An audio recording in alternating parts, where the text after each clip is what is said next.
The rain fell like bullets against the rusted containers of Gotham's eastern docks. Each drop carved temporary scars in the grime, revealing patches of faded paint beneath decades of neglect. The warehouses stood silent, their broken windows reflecting nothing but darkness and the occasional flicker of distant streetlights. It was 20 minutes past 2 in the morning, and the city slept the way predators sleep, one eye open, waiting. The air tore, not with sound, but with absence. A void opened 3 feet above cracked asphalt, spilling cold that had nothing to do with November. The temperature plummeted from 42 degrees to 19 in the span of a heartbeat. Rain froze mid-fall, suspended like crystal beads, before gravity remembered its purpose. Sung Jinwoo stepped through shadow and into a world that was not his own. His boots touched wet pavement without sound. Water should have splashed. It didn't.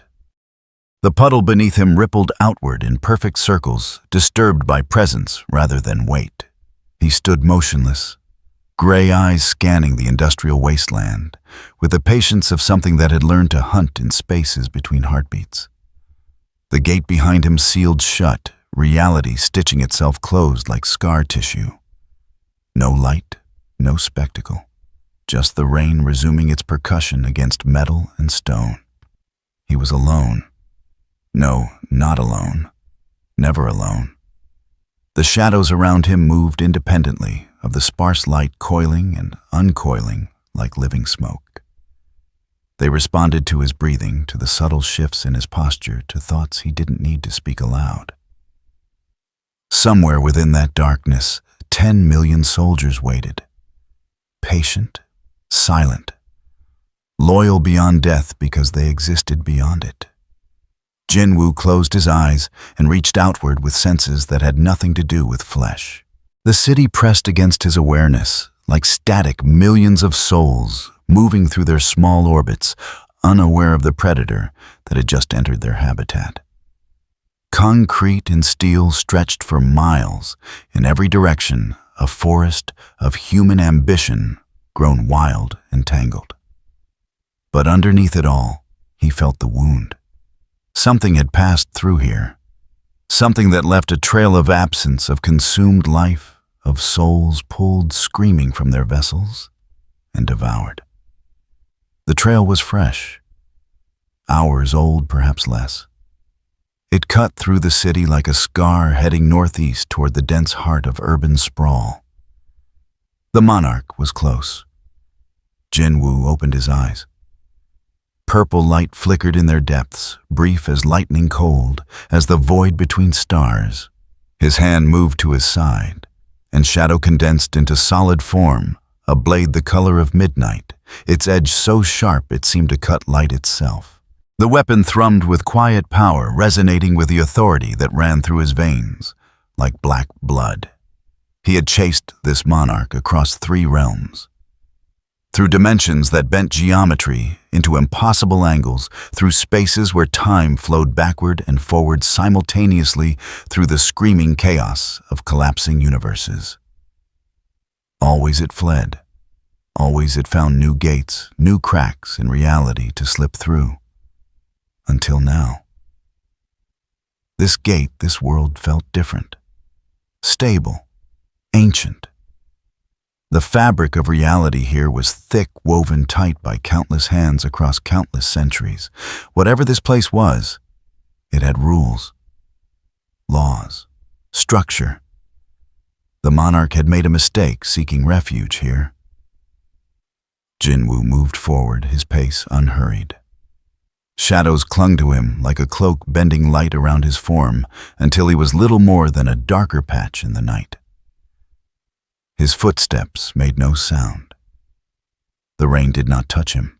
He passed between rusted shipping containers beneath corroded scaffolding, through puddles that reflected only emptiness where he walked. The trail grew stronger. The taste of stolen souls hung in the air like copper and ash. He had felt this sensation thousands of times across 27 years of war. Each monarch left their own signature, their own particular flavor of corruption. This one stank of desperation and hunger a wounded animal that knew it was dying, but refused to stop consuming. A sound cut through the rain. Distant, north. A scream that ended too quickly. Jinwoo stopped. His shadow rippled outward in all directions, spreading across pavement and climbing walls like living ink. Within seconds, it had covered nearly 100 feet, transforming the docks into an extension of his senses. Through it, he felt everything: the vibration of water droplets, the scurrying of rats, the pulse of electrical current through buried cables. And there, northwest, 2 miles distant, a pocket of cold that swallowed heat and light and life. The monarch was feeding. Purple light blazed in Jinwoo's eyes, no longer flickering. His lips moved, forming words in a language this world had never heard. Shadow exchange. Reality folded. The docks vanished. The rain stopped. Between one heartbeat and the next, Jinwoo stood in an alley that reeked of garbage and fear. Brick walls pressed close on both sides, slick with grime and decades of accumulated filth. A streetlight buzzed overhead, its bulb flickering spastically, as if struggling against something that wanted it dead. At the alley's far end, something crouched over a shape that had been human. The monarch looked up. It wore flesh like an ill-fitting suit seams, visible where reality strained to contain what hid beneath. Eyes too large, pupils too wide, reflecting no light at all. Its mouth opened, and the scream that emerged belonged to every soul it had devoured, a choir of the damned, harmonized in agony. Jinwoo raised his blade. "You ran far enough," he said. His voice was quiet, almost conversational. The rain had not followed him here, but water dripped from somewhere, a broken pipe, a weeping sky, tears from stones that had witnessed too much. The monarch lunged.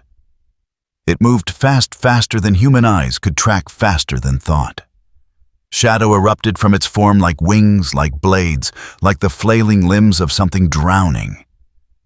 The air shrieked as it carved through space. Jinwoo didn't move. His shadow moved for him. Black tendrils erupted from beneath his feet, intercepting the monarch's attack with the precision of surgical instruments. They wrapped around shadow wings and shadow blades, coiling tight, crushing them into nothing. The monarch's scream shifted pitch surprise, melting into fear. 27 years, Jinwoo said, walking forward. Each step echoed despite the absence of sound. Across dimensions, through realms, where even death forgets its purpose. The blade in his hand pulsed with cold light. "You made me chase you into a world where my family cannot follow." He stopped 3 feet away. The monarch thrashed against the shadows that held it, but they might as well have been chains, forged from the absence of hope. That, Jinwoo continued, was unforgivable. The blade moved. It cut through shadow and flesh, and something deeper, the fundamental structure that gave the monarch form. The creature's scream reached a frequency beyond hearing, beyond comprehension. Its body collapsed inward, folding through dimensions it should not have been able to access, compressing into a single point of nothing. Then silence. The shadows withdrew. The alley returned to its mundane decay. Where the monarch had been, only ash remained already dissolving in the damp air. Jinwoo stood motionless, blade still raised, breathing steady. The purple light in his eyes faded slowly, reluctantly, like embers dying in rain. Done. The hunt was over. But as he lowered his weapon, as his shadow began to retreat back into normalcy, he felt something else. A presence. Human.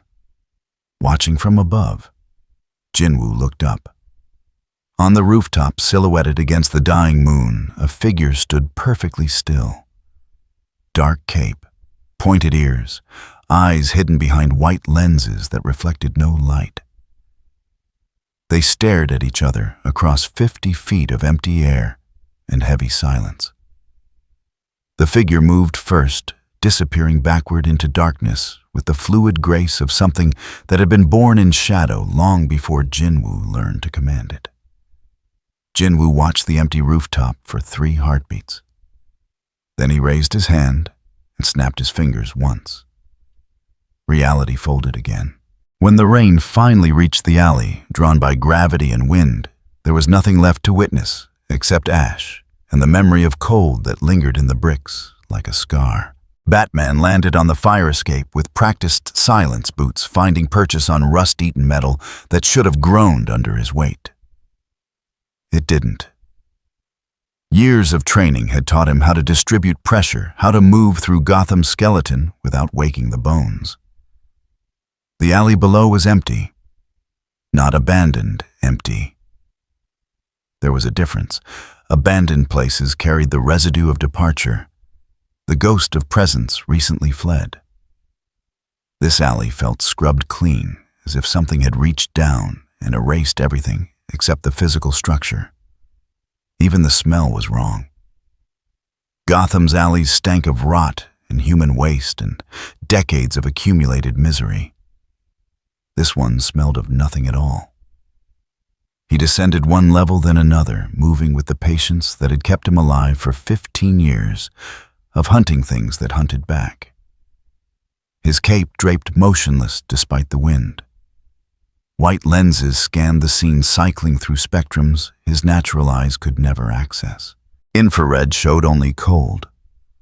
The walls retained no heat signature, as if the temperature itself had been leached away. Ultraviolet revealed nothing. No biological traces, no chemical residue. Standard visual showed exactly what his eyes had already recorded. Wet bricks, a dumpster that belonged in a landfill, and ash. Always the ash. Batman knelt beside the pile at the alley's terminus.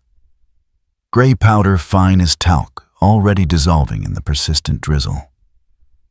He withdrew a collection kit from his belt and swept a sample into a sealed container. The powder felt wrong against his gloved fingers, too light, too uniform. Like cremation ash, but colder somehow, as if the burning had occurred in the absence of heat. He stood and examined the wall behind the ash pile. Scorch marks, perhaps, or shadows burned permanently into brick. The pattern suggested impact compression, something collapsing inward rather than exploding outward. His cowl's sensors detected anomalous electromagnetic readings. Trace amounts of exotic particles that shouldn't exist outside theoretical physics papers. Energy signatures that resembled dimensional rifts, but wrong inverted flowing inward instead of outward.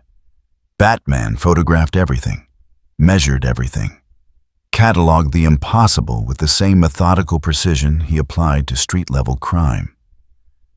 The impossible happened in Gotham with disturbing regularity. Metahumans, aliens, gods walking in flesh. This was different. This was new. He replayed the footage his cowl had recorded 3 minutes earlier. The figure had emerged from nothing. Not teleportation, Batman had seen enough of that to recognize the telltale displacement of air, the brief visual distortion. This had been instantaneous transition. Present in one location, then present in another, with zero observable travel time between states. The man, if it was a man, had stood motionless while something attacked him. Batman's sensors had barely registered the attacker, just flickering distortions and temperature drops.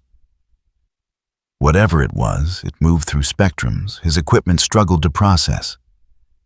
Then the shadows.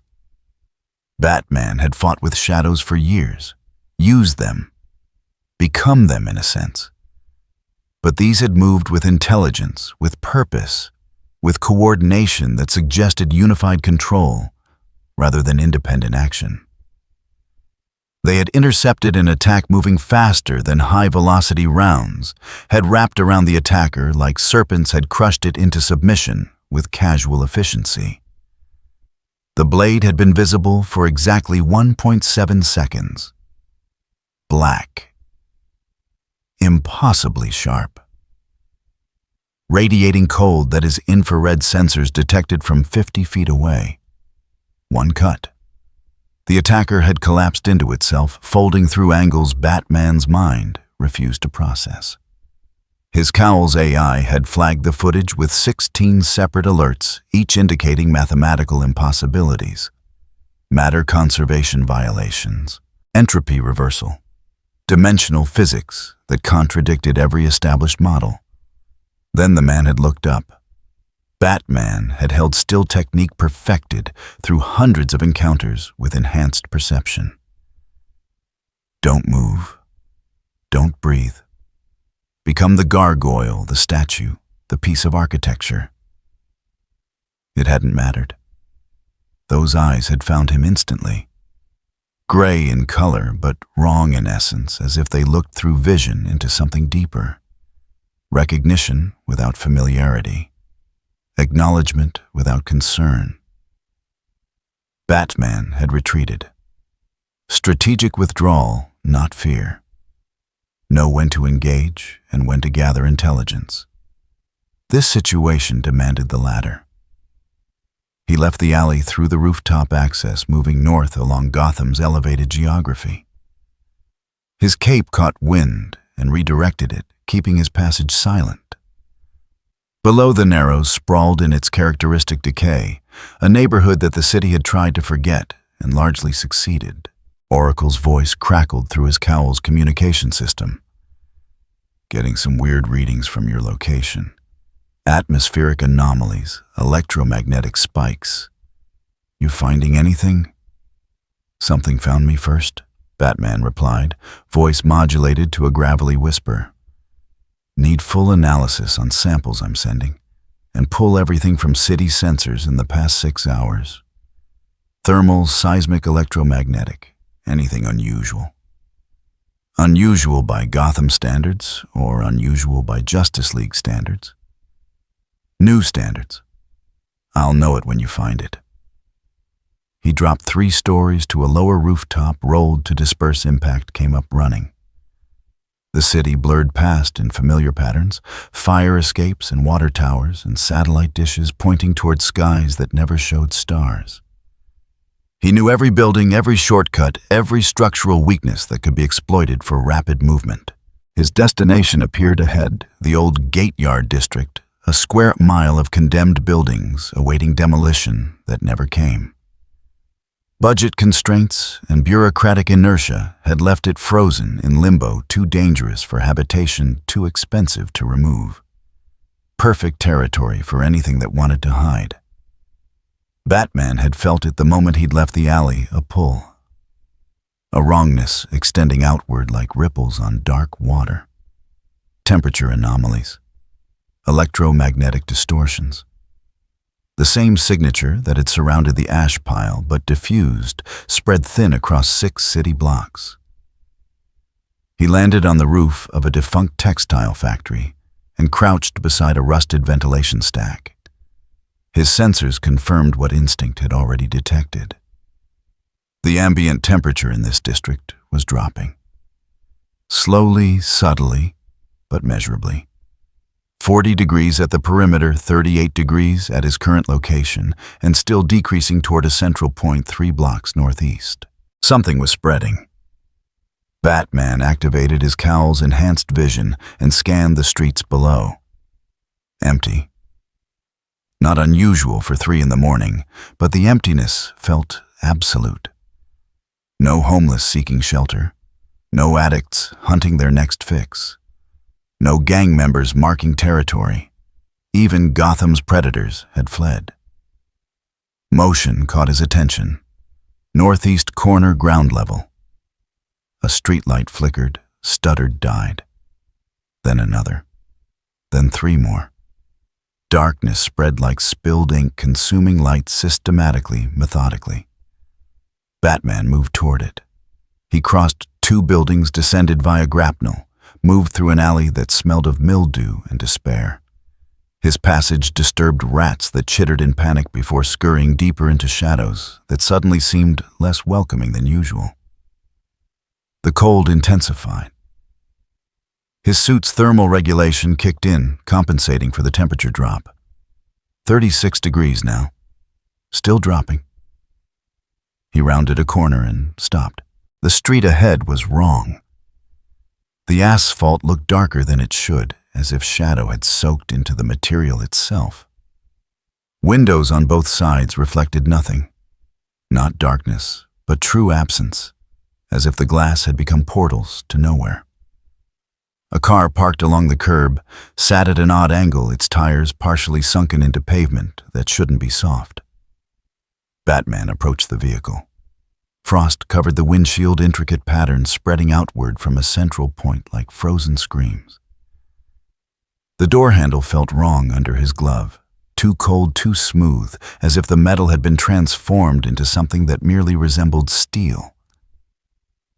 He looked inside. Empty. Keys still in the ignition, coffee cup in the holder, frozen solid.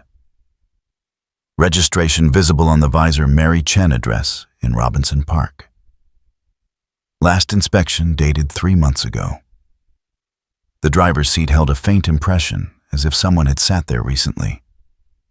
But no warmth remained. No biological traces.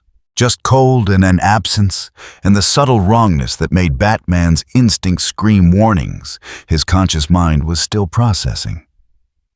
He straightened and surveyed the street with enhanced optics. Every building showed signs of the same corruption. Darkened windows, frost-covered surfaces, shadows that moved independently of light sources. The effect centered on a building 200 yards northeast, a former apartment complex condemned 5 years ago, scheduled for demolition, that kept getting postponed. Oracle's voice cut through his focus. Batman, I'm seeing massive power fluctuations across your grid. Every sensor within half a mile is going haywire. What's happening? Something is establishing territory, Batman replied. He started toward the apartment building, each step measured, calculated. Contact Wonder Woman. Tell her we may have a dimensional incursion. Another one we just dealt with. Not like the others. This is deliberate, controlled. He paused, listening to silence that felt too complete.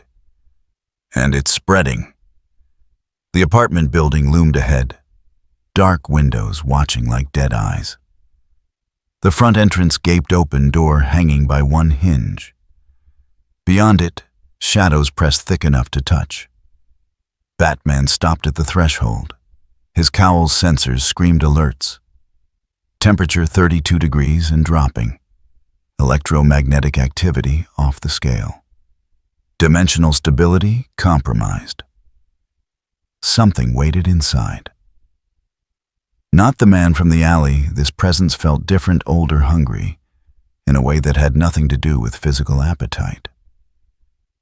Batman activated his Justice League transponder, a silent alert that would bring reinforcements if he didn't check in within 30 minutes. Then he stepped through the doorway and into cold that felt like drowning. The darkness swallowed him whole. The apartment building's interior existed in a state between decay and dissolution. Wallpaper peeled in strips that hung motionless despite the absence of air movement. Stairs climbed into darkness thick enough to taste. Doors hung open on broken hinges, revealing rooms that felt less like spaces and more like wounds in reality. Batman moved through it with the precision of a surgeon navigating diseased tissue. Each step calculated, each breath controlled. His cowl's sensors painted the environment in overlapping spectrums, none of them reassuring. The cold had teeth here. It bit through his suit's insulation, through Kevlar and Nomex, and technology designed to withstand extremes. 30 degrees, 28, 26. His HUD displayed the numbers with clinical detachment, as if hypothermia were merely data to be recorded, rather than threat to be survived. The corruption centered on the 3rd floor, Batman could feel it the way sailors felt storms. A pressure in the air, a weight against the skin, wrongness that defied quantification. He climbed the stairs with his back to the wall cape gathered to avoid snagging every sense extended into the darkness. The third-floor hallway stretched 60 feet doors, on both sides leading to apartments that hadn't housed life in years.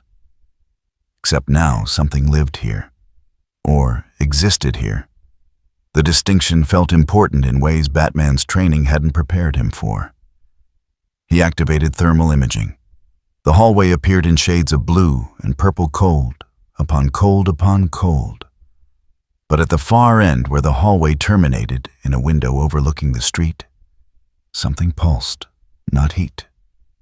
The opposite of heat, a presence that consumed temperature the way black holes consumed light. Batman moved toward it. The floorboards should have creaked. They didn't.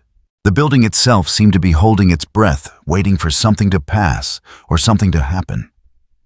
Dust hung suspended in air that had forgotten how to circulate. Shadows clung to corners with unnatural persistence, resisting the faint glow from his cowl's optics. Halfway down the hall, he stopped.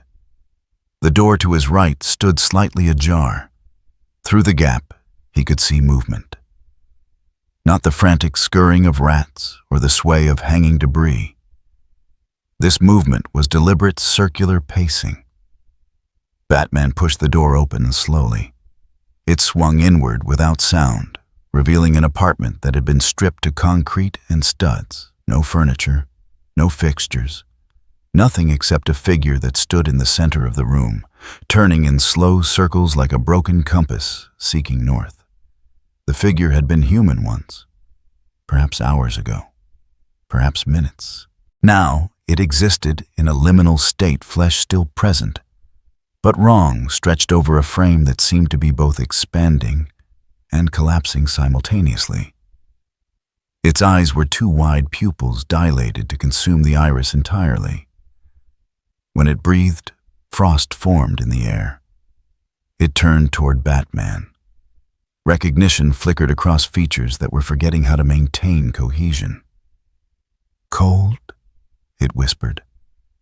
The voice belonged to multiple throats, multiple lungs, harmonized in suffering.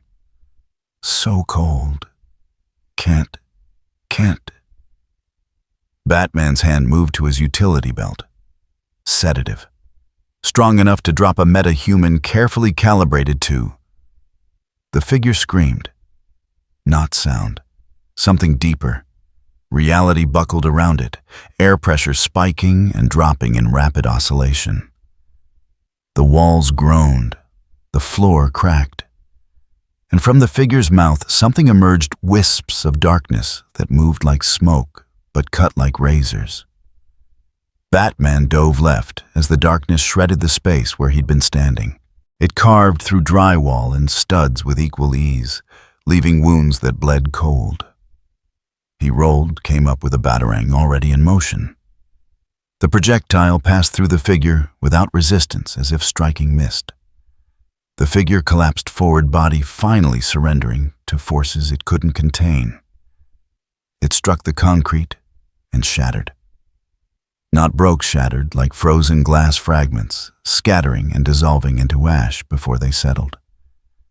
Batman remained in his crouch, breathing controlled, analyzing. The ash was identical to what he'd found in the alley. Same composition, same wrongness, same suggestion of burning without heat. The temperature continued to drop, 24 degrees now. His suit systems struggled to compensate. He stood and moved to the window. The street below showed more of them. Figures stumbling through the cold frost, coating their clothes' breath, visible in the air. Some moved with purpose. Others simply stood turning in circles, seeking warmth that no longer existed in their vicinity.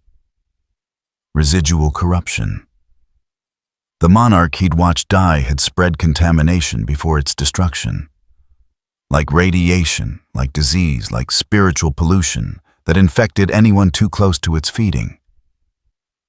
Batman activated his transponder. "Oracle, I need..." Static. He checked the connection. Active. Signal strong. But only static replied, as if something were jamming communication without blocking the carrier wave itself.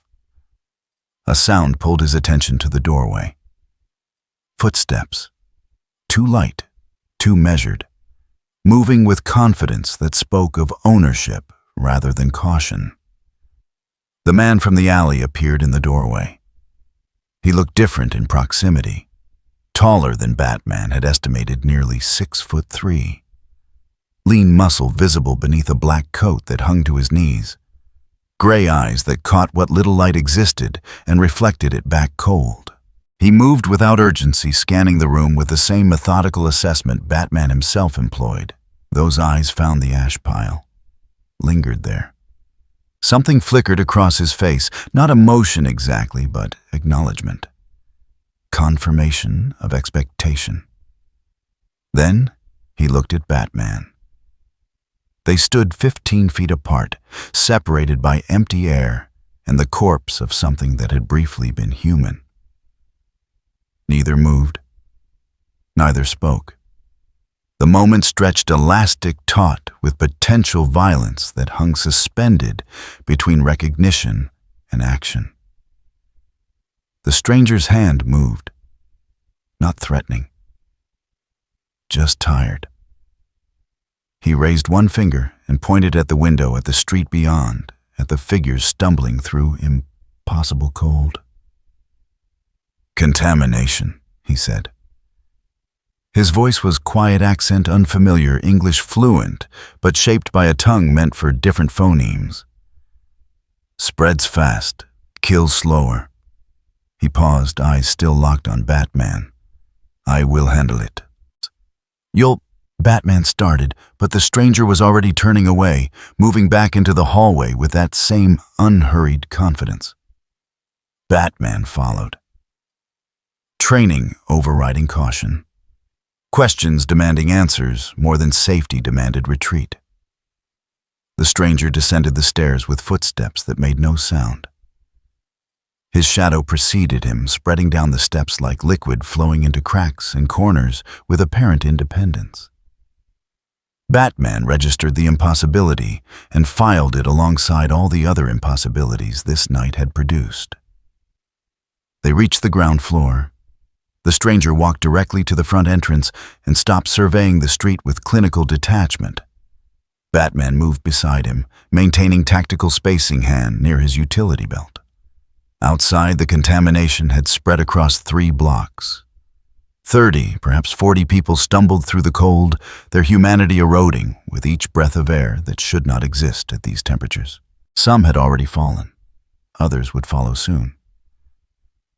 You cannot help them, the stranger said without looking at Batman. Medicine will not work.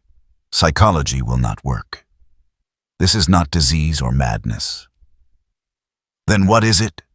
Batman demanded, voice gravelly with controlled anger.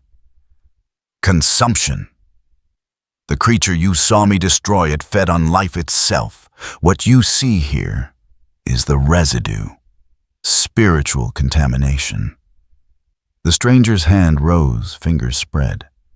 Purple light flickered in his eyes. I can remove it. You should leave. Not until you explain what you are. Batman's hand closed on a deterrent, some tool that might buy leverage or time or understanding. The stranger turned to face him fully. His expression held no hostility, no impatience, just vast, profound weariness, the exhaustion of someone who had explained the same truth too many times to count. I am a hunter, he said simply. That creature was my prey. Your world was its refuge. He looked back at the contaminated. I will clean what I can. Then I will leave. Just like that. Just like that. Batman's analytical mind raced through scenarios, calculations, threat assessments. This being had demonstrated capabilities that placed him firmly in meta-human classification. Possibly dimensional traveler. Definitely dangerous. but the contaminated were dying. Time was a luxury measured in minutes. How? Batman asked, tactical concession to pragmatic need. The stranger didn't answer. He stepped into the street and raised both hands. His shadow exploded outward. It was not metaphor, not trick of light or clever technology. His shadow became substance, became army, became tide of darkness that swept across the contaminated district with the inevitability of gravity. It flowed over buildings and through windows and around obstacles, touching everything, claiming everything. Batman watched as the shadow reached the contaminated, saw it wrap around them like bandages, like embrace, like the hand of something that understood suffering intimately. The frost coating their clothes dissolved. The impossible cold retreated. The darkness that had been leaking from their eyes and mouths was drawn out, pulled into the shadow tide, and neutralized. One by one, the contaminated fell. Not dead, Batman's sensors confirmed vital signs, heartbeats, brain activity. Unconscious. Freed from corruption, but overwhelmed by the sudden absence of pain they'd grown accustomed to. The entire process took 40 seconds. When the shadow withdrew, flowing back to its master, like water returning to the sea, the district was changed. The temperature had normalized. The frost had melted. The wrongness that had saturated the air had been scrubbed away so thoroughly that Batman's sensors struggled to confirm it had ever existed. The stranger stood exactly where he'd been, hands lowered, breathing unchanged, as if directing a force that could cleanse 3 city blocks of supernatural contamination required no more effort than breathing. He turned to face Batman again. They will wake in hours. Will remember nightmares. Nothing more. He paused, studying Batman's cowl with interest that felt analytical rather than aggressive. You wear the symbol of a flying creature. Are you this city's guardian? Batman said nothing. Let silence be answer. Let observation continue. The stranger nodded as if Batman's non-response confirmed something. Then guard them well. What came through here was fleeing, desperate. But others exist. Stronger, more patient. He raised his hand fingers, preparing to snap. If they come to your world, you will need more than armor and gadgets. Wait, Batman said, voice carrying command that had stopped metahumans and gods alike. Who are you? The stranger paused. His lips moved, forming what might have been a smile. Or might have been the muscle memory of smiling from a time when such expressions held meaning. Someone who used to be weak, he said. Then he snapped his fingers. The air folded. Batman lunged forward, hand reaching for something that was already gone. The space where the stranger had stood held only empty air and the faint scent of ozone. No trace. No residue. No evidence except the living contaminated and Batman's own memory. Above, the clouds parted briefly. Moonlight touched the street, illuminating faces that would wake with no memory of the horror that had nearly consumed them. Batman stood alone in the center of the district mind, processing at maximum capacity. Dimensional traveler. Reality manipulation. Shadow constructs with apparent sentience. Power scale undefined. Threat level unknown. Intent apparently benevolent, but unverified. He activated his transponder. Static had cleared. Oracle. Full Justice League alert. Priority Alpha. Batman, what happened? You've been dark for 8 minutes. Get everyone to the watchtower. Now. He looked at the empty space where the stranger had vanished. We have a situation. The clouds closed again. Gotham returned to its familiar darkness, rain beginning to fall with renewed intensity. The city resumed its breathing, its bleeding, its slow dance with entropy. But somewhere in the shadows, something had changed. Someone had arrived, and Batman had the uncomfortable certainty that this night marked the beginning of something far larger than a simple incursion. He grappled to the nearest rooftop and disappeared into the urban sprawl, already compiling data, formulating questions, preparing contingencies. The hunt had begun, but Batman was no longer certain who was hunting whom. The watchtower hung in geosynchronous orbit, 22,000 miles above Earth, a testament to human ambition and alien engineering working in rare harmony. Its observation deck offered views of the planet below blue and white and green, fragile as blown glass spinning through void with the confidence of something that had forgotten how easily it could shatter. Superman stood at the viewport, hands clasped behind his back cape, hanging motionless in the station's artificial gravity. Below North America rotated into view the eastern seaboard, a constellation of city lights against dark ocean. Gotham was visible as a smudge of amber, slightly darker than its neighbors, as if the city absorbed light rather than reflected it. "He appeared from nowhere," Batman said behind him. Voice transmitted through the cowl's speakers rather than spoken aloud. He stood at the central console, holographic displays painting his armor in blue light. No portal signature, no energy displacement, no temporal distortion. One moment absent, the next moment present. Wonder Woman circled the hologram slowly, studying the frozen image from Batman's cowl footage.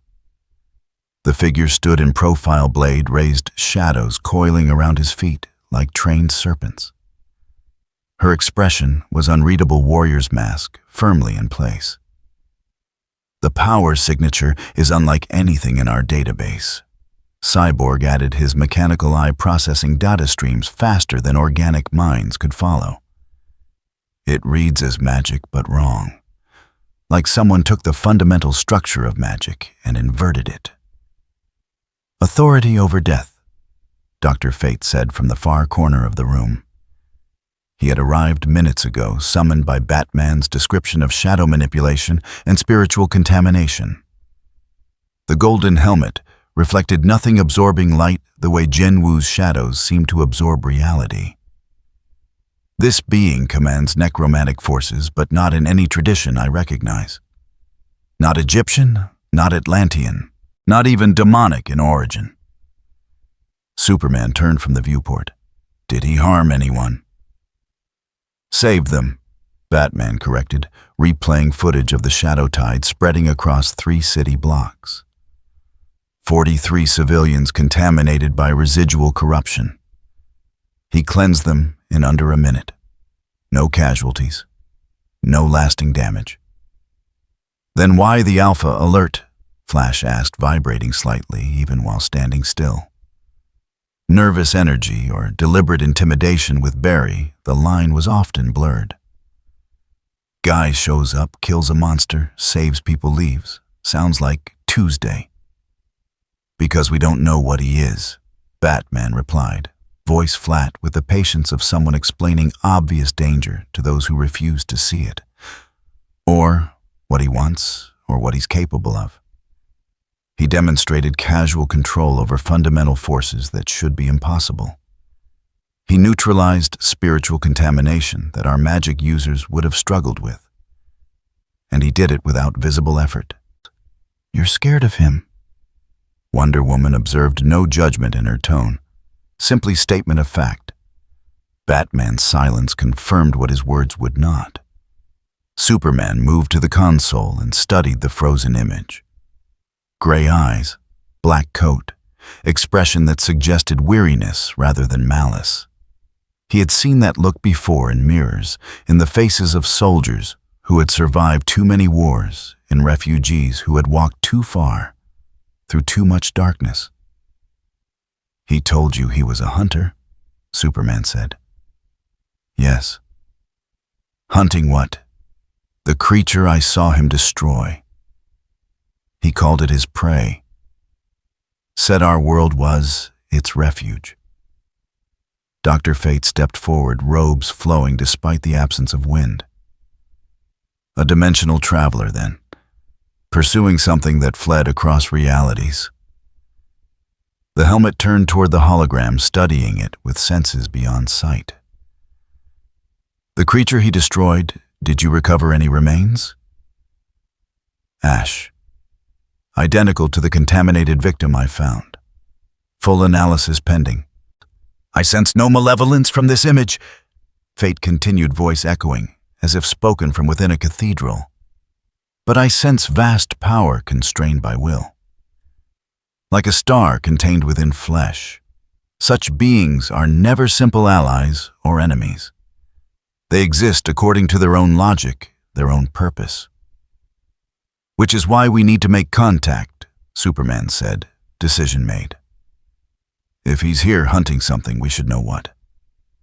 If there are more creatures like the one he killed, we should be prepared. And if he needs help... He doesn't, Batman interrupted. That much was clear. He cleaned up the contamination and left. No request for assistance, no offer of alliance, no interest in communication beyond basic explanation. Maybe because you confronted him in a condemned building while he was dealing with supernatural plague, Flash offered. Just saying timing matters.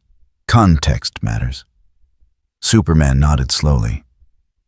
Bruce, can you track him? Already trying. Every sensor in Gotham is calibrated to detect the energy signature he produces. If he manifests again, we'll know. Batman paused, fingers moving across holographic controls. But I doubt he will. He accomplished his objective. Whatever else exists in his agenda, it likely doesn't involve Earth. Or it does, Wonder Woman said quietly, and we simply haven't seen the larger pattern yet. The observation deck fell silent. Below Earth continued its rotation, oblivious to the discussion occurring in its orbital guardian post. Somewhere down there, in the maze of Gotham's streets, a being of unknown origin and unmeasured power moved according to purpose they could only guess at. Superman made his decision. Diana Barry, you're with me. We'll do a sweep of Gotham. Bruce, coordinate from the ground. If we find him, we talk. No aggression unless he initiates. And if he does initiate, Flash asked. Superman's expression hardened slightly. Then we respond appropriately. Chittum, the transporter hummed to life. 3 figures dissolved into light, reconstructed 22,000 miles below in an alley 2 blocks from where Batman had last seen the stranger. Gotham welcomed them with rain and indifference. They spread out in triangular formation. Superman taking high-altitude Wonder Woman at mid-level Flash, covering ground, and began their search. The city sprawled beneath them, 8 million people compressed into architecture that grew organically across centuries, layer upon layer of ambition and failure. Flash moved through streets at speeds that transformed the world into impressionistic blur. He checked faces, scanned shadows, covered 30 blocks in 15 seconds, and found nothing unusual. Just Gotham being Gotham criminals and victims playing their eternal roles. Wonder Woman flew between buildings. Lasso coiled at her hips, senses extended for anything that registered as divine or magical or other. She felt the city's pain, like always, a background radiation of suffering that this place generated, the way other cities generated commerce. But nothing new. Nothing that matched the cold emptiness Batman had described. Superman hovered 300 feet above the city heat vision, cycling to infrared X-ray vision penetrating walls and streets and the earth itself. He searched for the distinctive signature Batman's sensors had recorded, that void-like presence, that absence that somehow had substance. An hour passed. Then 2. Nothing. He's not here, Flash reported, slightly winded despite his metabolism. I've covered the entire city twice. No sign. Agreed, Wonder Woman said. If he possesses the power Batman described my divine senses should detect him. They don't. Superman descended slowly, touching down on a rooftop in the Diamond District. Below, Gotham continued its 3 a.m. routine, late-shift workers heading home early, criminals beginning their days, the city's pulse maintaining its irregular rhythm. Batman, anything from your sensors, Shamat? Static. Then negative. No energy signatures matching previous encounters. Either he's left the city, or he's masking his presence with capability we can't detect. Superman was about to respond when the air changed. Not temperature, not pressure. Something subtler, a shift in reality's texture, like touching fabric and realizing it was silk instead of cotton. The rain continued falling, but felt different somehow, each drop carrying weight it shouldn't possess. He turned. The stranger stood 15 feet away, positioned exactly where Superman's enhanced senses insisted no one had been 3 seconds prior. Same black coat, same gray eyes, same expression of profound weariness mixed with something that might have been resignation. They stared at each other across empty rooftop space. "You have been looking for me," the stranger said. Statement, not question. His accent was clearer now. Asian, though Superman couldn't place the specific region. "I felt your search." Wonder Woman and Flash materialized on either side of Superman, flanking positions established through years of tactical coordination. The stranger's eyes flicked to them, registered their presence, returned to Superman. "We mean no harm," Superman said, hands visible and empty. "We wanted to talk, to understand what happened in the Narrows district, to know if Earth faces any threat." "The threat is dead," the stranger replied. "I killed it. What remained, I cleansed. Your world is safe from that particular danger." "That particular danger," Wonder Woman repeated, catching the nuance. "Implying others exist." The stranger's lips moved in what might have been a smile from someone who had forgotten how. "Many others, but they are not your concern. They are mine." "If they can reach our world," Superman started. "They cannot. The creature I hunted was desperate, dying. It used a gate that should not exist, threw itself through reality without concern for destination. An accident, not invasion." He paused, studying Superman with clinical interest. "You are not human. Kryptonian, perhaps I recognize the cellular structure." Superman felt a chill that had nothing to do with November cold. "How could you possibly?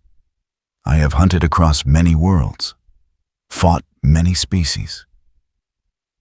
The stranger's hand moved to his side, not threatening, just tired. "Your physiology is distinct, as is yours." He nodded to Wonder Woman. "Amazonian divine heritage, unless I miss my guess. And you, to Flash, artificial connection to a speed dimension. Impressive." He had analyzed all three of them in seconds, identified their fundamental natures with accuracy that suggested intimate familiarity with meta-human biology. Superman's tactical assessment escalated from cautious to alert. "Who are you?" he asked, voice carrying that edge of steel that appeared when diplomacy approached its limits. "A hunter," the stranger said, same answer he'd given Batman. "Nothing more, nothing less." "You have a name." The stranger hesitated. For the first time, something flickered behind his eyes, memory perhaps, or the weight of identity worn too long. "Sung Jinwoo." Superman committed the name to memory. "I'm Superman. This is Wonder Woman and Flash. We protect this world." "I know," Jinwoo replied. I felt you protecting it when I arrived. Your presence here is why I chose to clean the contamination rather than simply leave. As courtesy, one guardian to another. Then let us help you. Superman offered genuine in the way only he could be. If you're hunting something, if there's danger, there is always danger. Jinwoo's voice carried finality. But your help would be, he searched for the word, inefficient. You fight threats to this world. I hunt threats to all worlds. Our paths should not cross. He raised his hand, fingers preparing to snap. Wonder Woman moved without conscious thought, lasso unfurling in golden arc. It wrapped around Jinwoo's wrist before the snap completed its magic flaring to life. The effect was instantaneous. Jinwoo's eyes blazed purple. The rooftop cracked beneath his feet. And from his shadow, something vast stirred, not emerging, just acknowledging like a sleeping leviathan, opening one eye to assess threat. Release me, Jinwoo said quietly. Too quietly. The voice of someone who had learned that true threats did not require volume. The lasso compels truth. Wonder Woman stated, holding firm despite the power thrumming through the golden rope, and compels the bound to remain. We need answers. We need to understand. The shadow moved. It wasn't slow. It wasn't fast. It simply was. In one state, then, was in another flat. Darkness transformed to three-dimensional construct, reaching for Wonder Woman with appendages that resembled hands only in the sense that they grasped. Superman intercepted it. His fist struck shadow flesh and met resistance that shocked him solid despite appearance dense as steel, but yielding like muscle. The shadow recoiled, then surged forward with renewed purpose. Flash accelerated, moving to flank.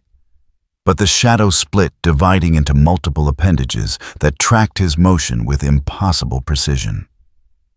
One limb caught him mid-step, wrapped around his torso, squeezed with strength that made ribs creak despite the speed force protecting him. Diana, release him, Superman shouted, engaging a second shadow construct that had emerged to support the first. Wonder Woman held firm. Not until Jinwoo looked at her, just looked. And in his eyes, she saw something that made her divine blood remember fear. Not malice, not anger, just absolute, undeniable certainty. The gaze of something that had killed gods and found them wanting. She released the lasso. The shadows withdrew instantly, flowing back to their master like obedient hounds recalled by whistle. Flash gasped for air. Superman hovered in ready stance, heat vision charged, every muscle tensed for resumption of combat. Jinwoo lowered his hand slowly. The purple light in his eyes faded to gray. The cracks in the rooftop stopped spreading. I do not want to fight you, he said, voice returning to its previous quiet intensity. You defend your home. I respect that. But do not presume to command me. Do not presume to bind me. He looked at Wonder Woman specifically. Your magic is strong, but I have broken stronger. We weren't trying to, Superman started. You were trying to control a situation you do not understand, Jinwoo interrupted. To contain a threat you cannot measure. To impose order on chaos that has already been resolved. He stepped back, shadow gathering around his feet like rising water. I came to your world by accident. I killed what needed killing. I am leaving. That is all you need to know. What if more of those creatures come? Superman demanded. What if? Then you will fight them with your own strength, Jinwoo replied, as I fought mine. His fingers moved to snap position again. Do not follow me. Do not search for me. I have a family waiting. I have been away too long. Superman saw it then in the angle of Jinwoo's shoulders, in the set of his jaw, in the way his eyes looked past them towards something distant. Not threat, not enemy, just someone profoundly, achingly tired. Wait, Superman said, voice softer.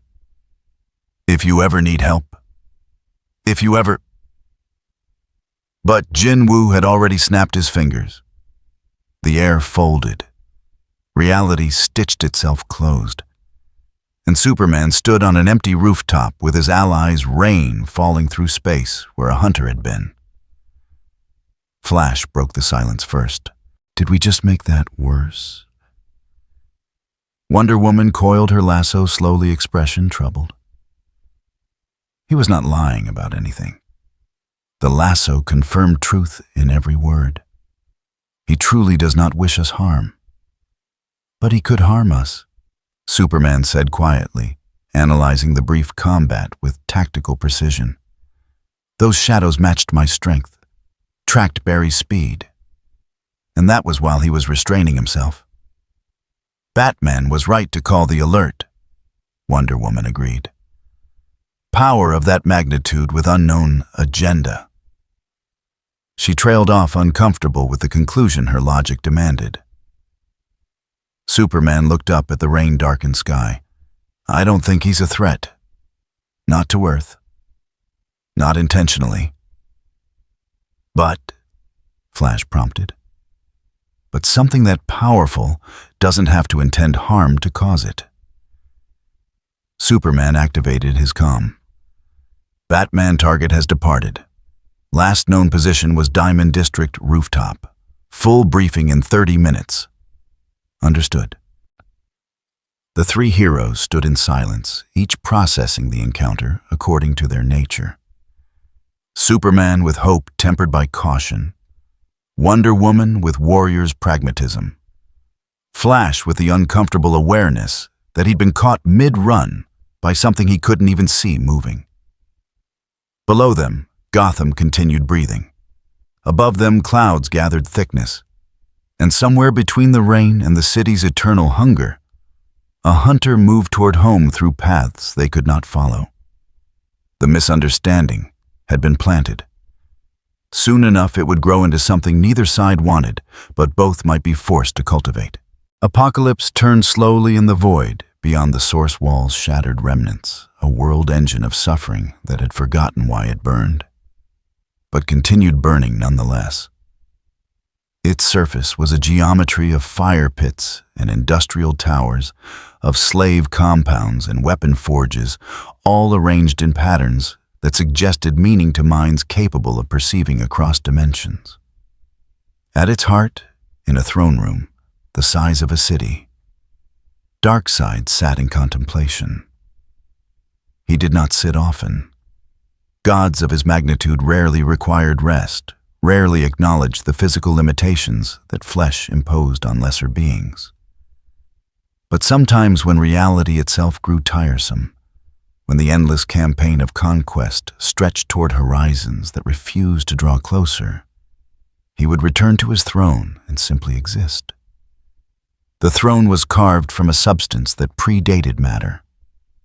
Stone that remembered being star fire, that had cooled across eons into something that could support weight beyond measure. Upon it, Darkseid rested his chin on one massive fist and watched the cosmic tapestry unfold across displays that would have driven mortal minds to madness. 100 worlds burned on 100 screens, campaigns conducted by his generals, his parademon legions, his avatars sent forth to spread the anti-life. Some succeeded, most failed, all disappointed. The universe resisted his dominion with frustrating persistence, as if existence itself refused to acknowledge the inevitability he represented. He was bored. Not the boredom of mortals, that fleeting irritation at mundane circumstance. This was the boredom of something that had lived so long, conquered so thoroughly, that novelty had become the rarest resource in creation. Even defeat held no interest. His enemies were predictable, their heroism following patterns he had observed across 10,000 civilizations. Then the tapestry flickered. Subtle. A distortion so minor that even his enhanced perception almost missed it. But Darkseid had not maintained dominion across dimensions by ignoring anomalies. He straightened slightly, massive frame shifting with the sound of continents grinding together, and focused his attention on the fluctuation's source. Earth. Of course. That miserable blue marble spinning in its insignificant corner of the cosmos. It produced more anomalies per capita than entire galaxies. Meta-humans. New gods born in flesh. Kryptonians who refused to die. Amazons who remembered when divinity meant something. Magic users who bent reality through sheer stubborn will. He had tried to claim it 17 times across various timelines. 17 failures, each more frustrating than the last. The planet generated heroes the way other worlds generated carbon, constantly, efficiently, with maddening diversity. But this distortion was different.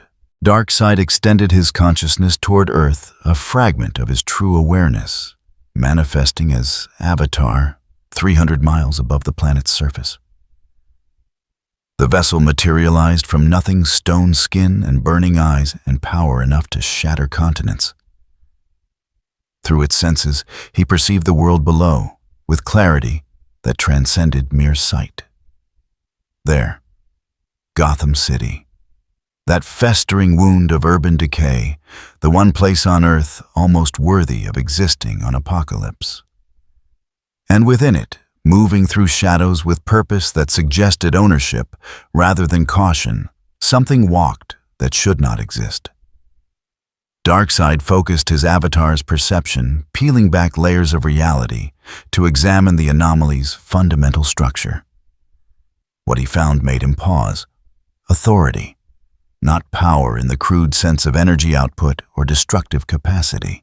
Authority, the fundamental right to command aspects of reality, to impose will upon the universe itself, and have the universe acknowledge that imposition as law. Darkseid possessed such authority over anti-life, over the concept of dominion itself. This being possessed authority over death. Not death as entity, not the endless, or the conceptual forces that harvested souls.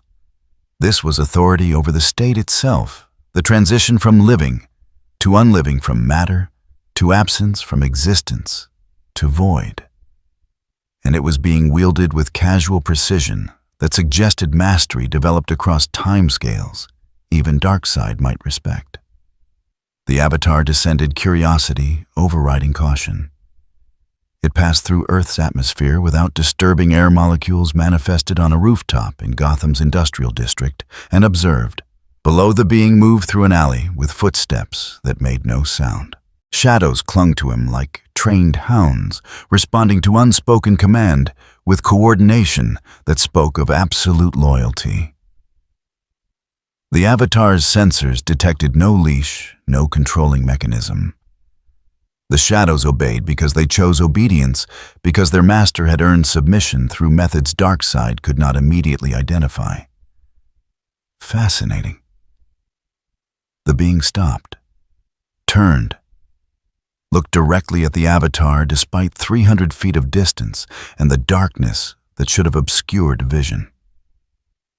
Gray eyes met burning red across impossible space. For 3 seconds they regarded each other. Predator to predator. God to something that existed in categories Darkseid had not previously cataloged. Then the being raised one hand in gesture that might have been greeting, or might have been warning, and vanished not through space but through shadow itself. Reality folding to accommodate transit that bypassed conventional dimensions. The Avatar stood alone on the rooftop, processing implications with computational speed that rivaled the source itself. A new player had entered the cosmic board. Not hero, not villain. something orthogonal to that binary operating according to logic that did not align with the Justice League's naive morality or the typical conquest-focused ambitions Darkseid encountered daily. He withdrew his avatar consciousness, returning to Apocalypse, to his throne, to contemplation that now held genuine interest for the first time in decades. A sovereign of death, a king of shadows, walking Earth as if by right rather than invitation. Darkseid smiled. The expression would have terrified planets. He raised one hand, massive fingers closing into fist. Desaad. The torturer manifested from smoke and suffering robes, dragging chains that clinked with the sound of breaking bones. His face was a canvas of scars, self-inflicted in pursuit of perfect agony. My lord, there is a being on Earth, new, powerful, operating outside the League's awareness or control. Darkseid's voice resonated through the throne room like distant thunder. I want it studied, observed, tested. Shall I dispatch parademon scouts? No. Darkseid stood his full height, dwarfing the architecture around him. Send the Iron Guard, equipped for dimensional combat. If this being is what I suspect, ordinary forces will prove insufficient. Desaad bowed, chains scraping stone. And if it destroys the Guard, then I will know its measure. Darkseid moved toward the observation screens, each step sending tremors through bedrock half a mile below. And if it proves worthy, he trailed off, contemplating possibilities that aligned with ambitions even he rarely voiced. My lord, prepare the subjugation apparatus, the one we used on the old gods when they still believed themselves invincible. Darkseid's eyes burned brighter. If this sovereign of shadows can be claimed, if his authority can be bound to our purpose, the universe itself would kneel. Desaad departed with eagerness that bordered on religious fervor. Darkseid returned to his throne, but sitting held no appeal now.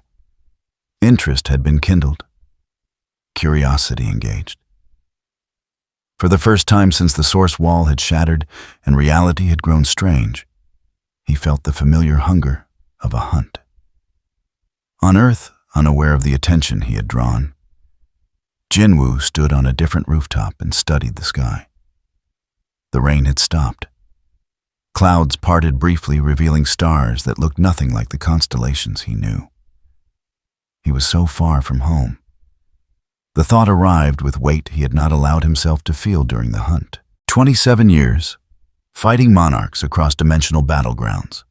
27 years of war that had aged him in ways time could not measure, and now, this trapped in a foreign universe by accident, by desperation, by the choice to pursue prey, even when pursuit led through gates that should not exist. His family would be waiting. Gina, who had grown from teenager to woman in the years he fought.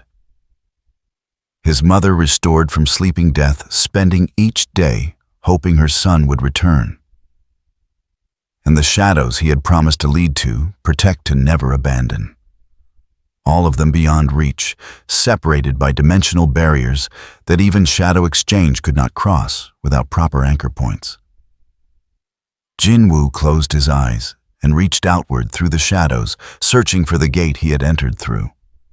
Searching for any resonance, any thread that might lead him back to Earth 656, to his world, to everything he had fought for. Nothing. The gate had sealed completely.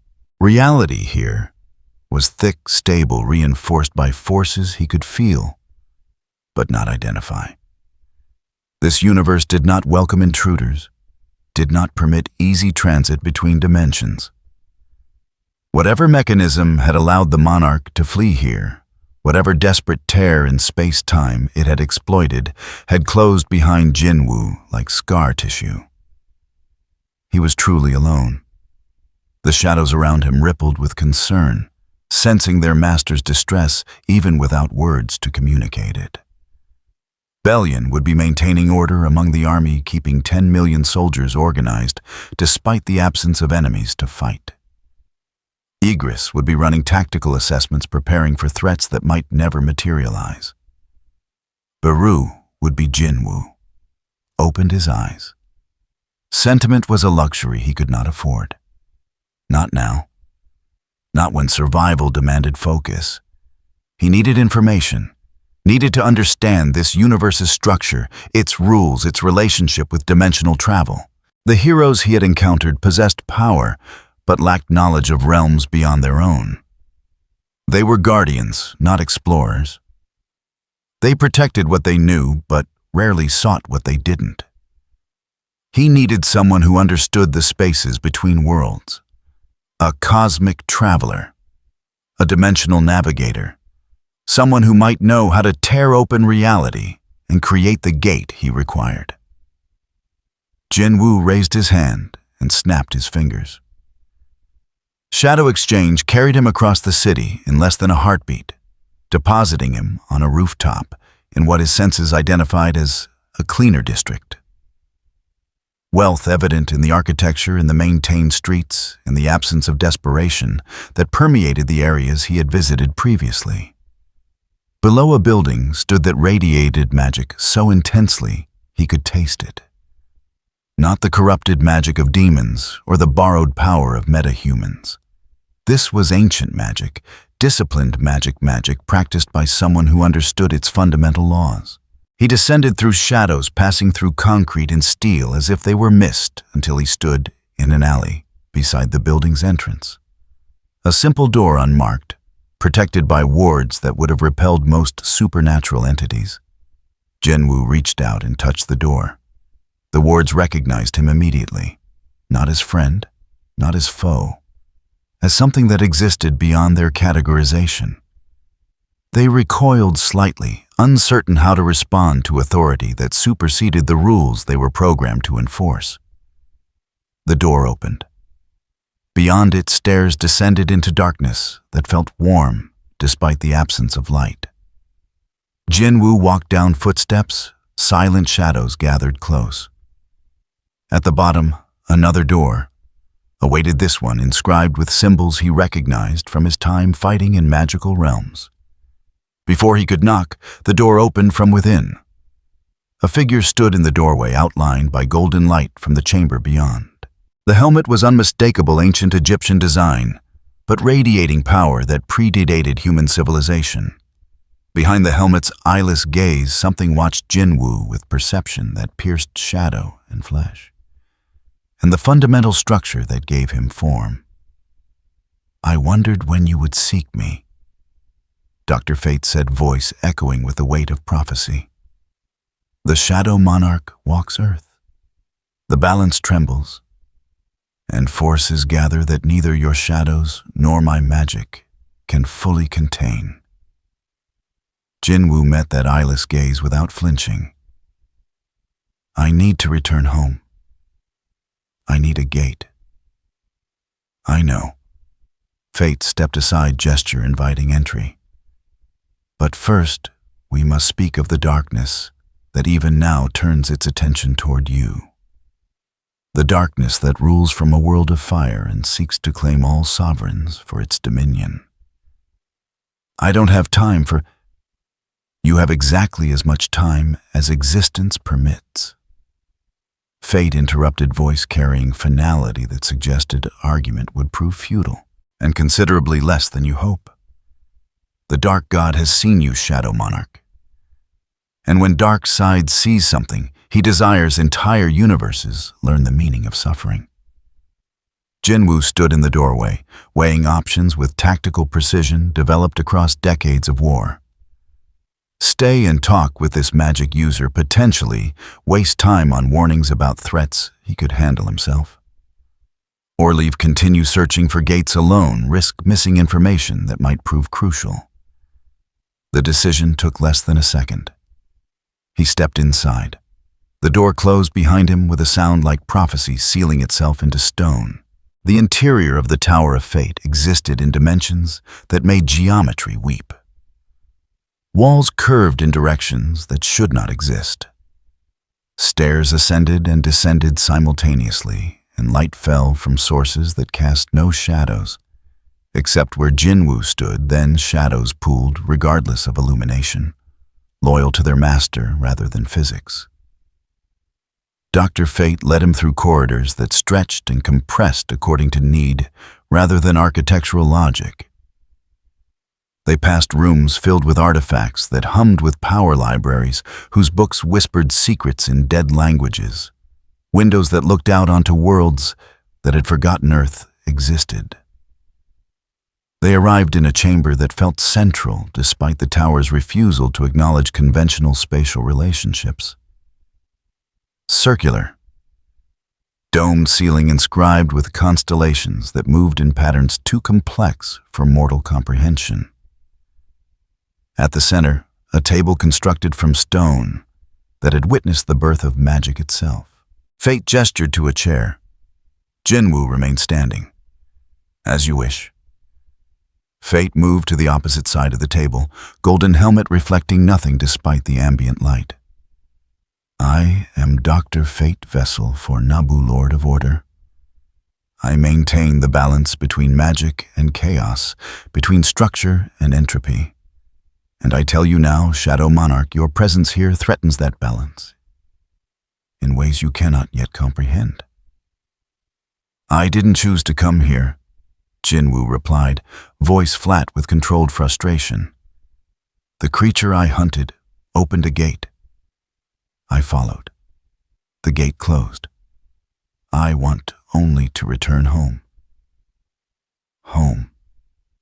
Fate's voice carried layers of meaning, as if the word itself had weight in realms beyond speech. Earth 616 of the Marvel Multiverse. A reality separated from this one, by barriers that typically prevent transit. The creature you pursued was dying desperate enough to tear through dimensional walls without regard for consequence. It created a wound between universes, a wound that is healing even as we speak. Jinwoo's hands clenched briefly. Can you reopen it? No. Fate moved around the table robes, flowing without touching floor. The forces required to breach barriers between multiverses are beyond even my considerable power. Such gates require cosmic-level entities or artifacts of immense potency or, he paused, or the authority you possess, amplified by sources I cannot provide. Then why bring me here? Anger edged into Jinwoo's voice, carefully controlled but present. To tell me I'm trapped, that my family will spend years wondering if I'm dead. To tell you that you have caught the attention of something far more dangerous than the monarch you destroyed. Fate stopped 3 feet away, helmet tilted slightly as if studying Jinwoo through senses beyond sight. Dark side. The dark god of apocalypse. Tyrant of 1,000 worlds. He has observed you, analyzed your nature, and decided you are worthy of his interest. That interest will manifest as violence. Jinwoo's expression did not change. I've fought gods before. Not like this one. Fate raised one hand, and the air above the table shimmered into images, worlds burning civilizations, crushed beneath stone feet, entire species reduced to slaves, whose only purpose was worship and suffering. Dark side does not simply conquer. He imposes anti-life the equation that strips free will from existence itself. He has fought the new gods to stalemate across millennia. He has matched the presence's specter in combat. His true form, if fully manifested in this dimension, would crack planets like eggs.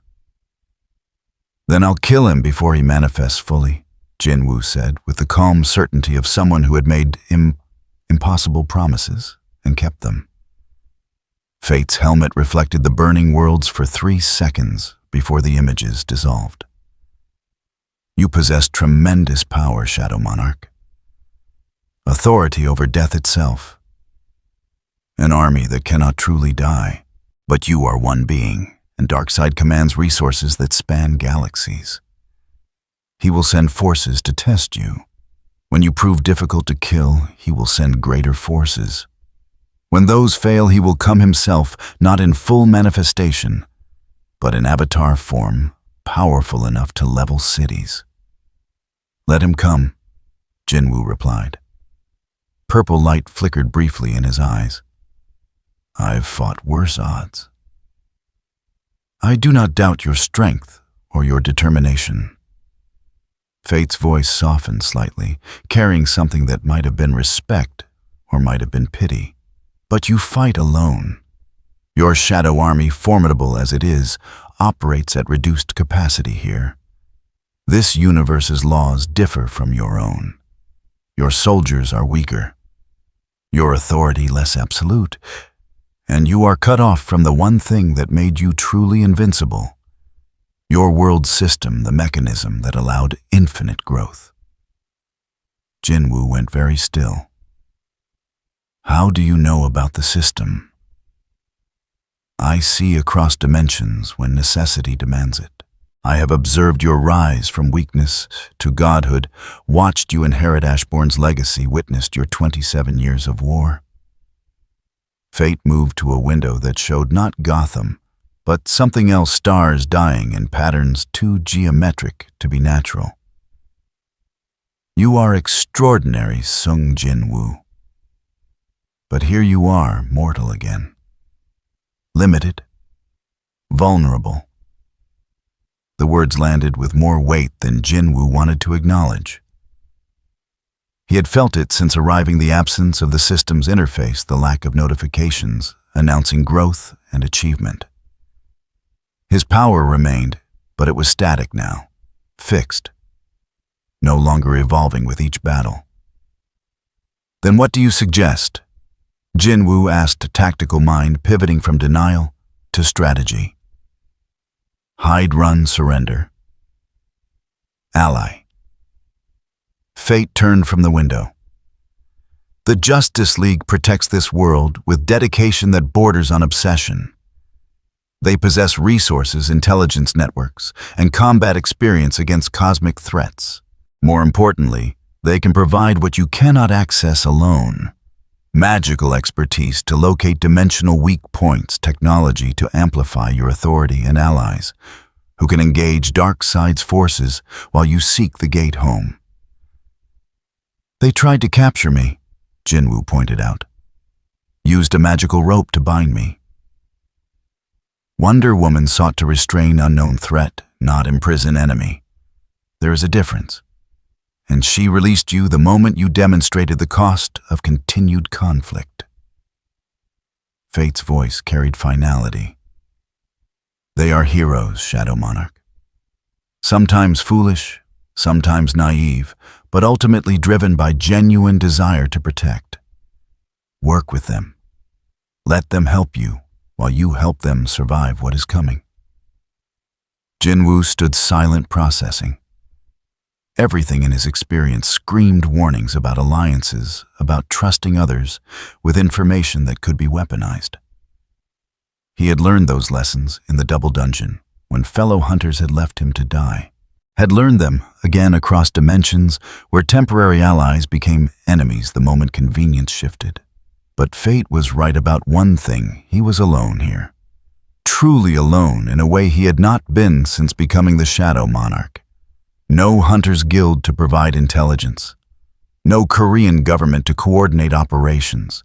No system to offer quests and rewards. Just himself, his shadows, and rapidly accumulating enemies in a universe that owed him nothing. I'll consider it, he said finally. Consider quickly. Fate moved toward the chamber's exit. Darkseid does not wait for... The tower shuddered. Not earthquake, not explosion. A tremor in reality itself, as if something massive had just punched through dimensional barriers with enough force to make existence flinch. The constellation ceiling flickered. The stone table cracked down its center. and through every window simultaneously, Gotham appeared burning. Fate's hands blazed with golden light. He wastes no time. Iron Guard by the signature. 50 units all equipped for dimensional combat. He turned to Jinwoo. This is your choice, Shadow Monarch. Fight alone and risk everything, or accept allies and share the burden. Jinwoo was already moving toward the exit, shadows gathering around him like storm clouds. Where? Metropolis, 3 miles south of the Daily Planet. They're targeting civilian population centers to draw out the Justice League. Fate followed energy building around him until the helmet blazed like a second sun. I will transport you there. What happens next is your decision. The tower's interior folded. Reality compressed and released them into cold November air above a city that had no business hosting warfare, but was learning otherwise. Metropolis stretched below them, glass and steel gleaming even at 4 in the morning. But that gleam was interrupted now by fires, buildings burning with flames that looked wrong, too red, too hungry.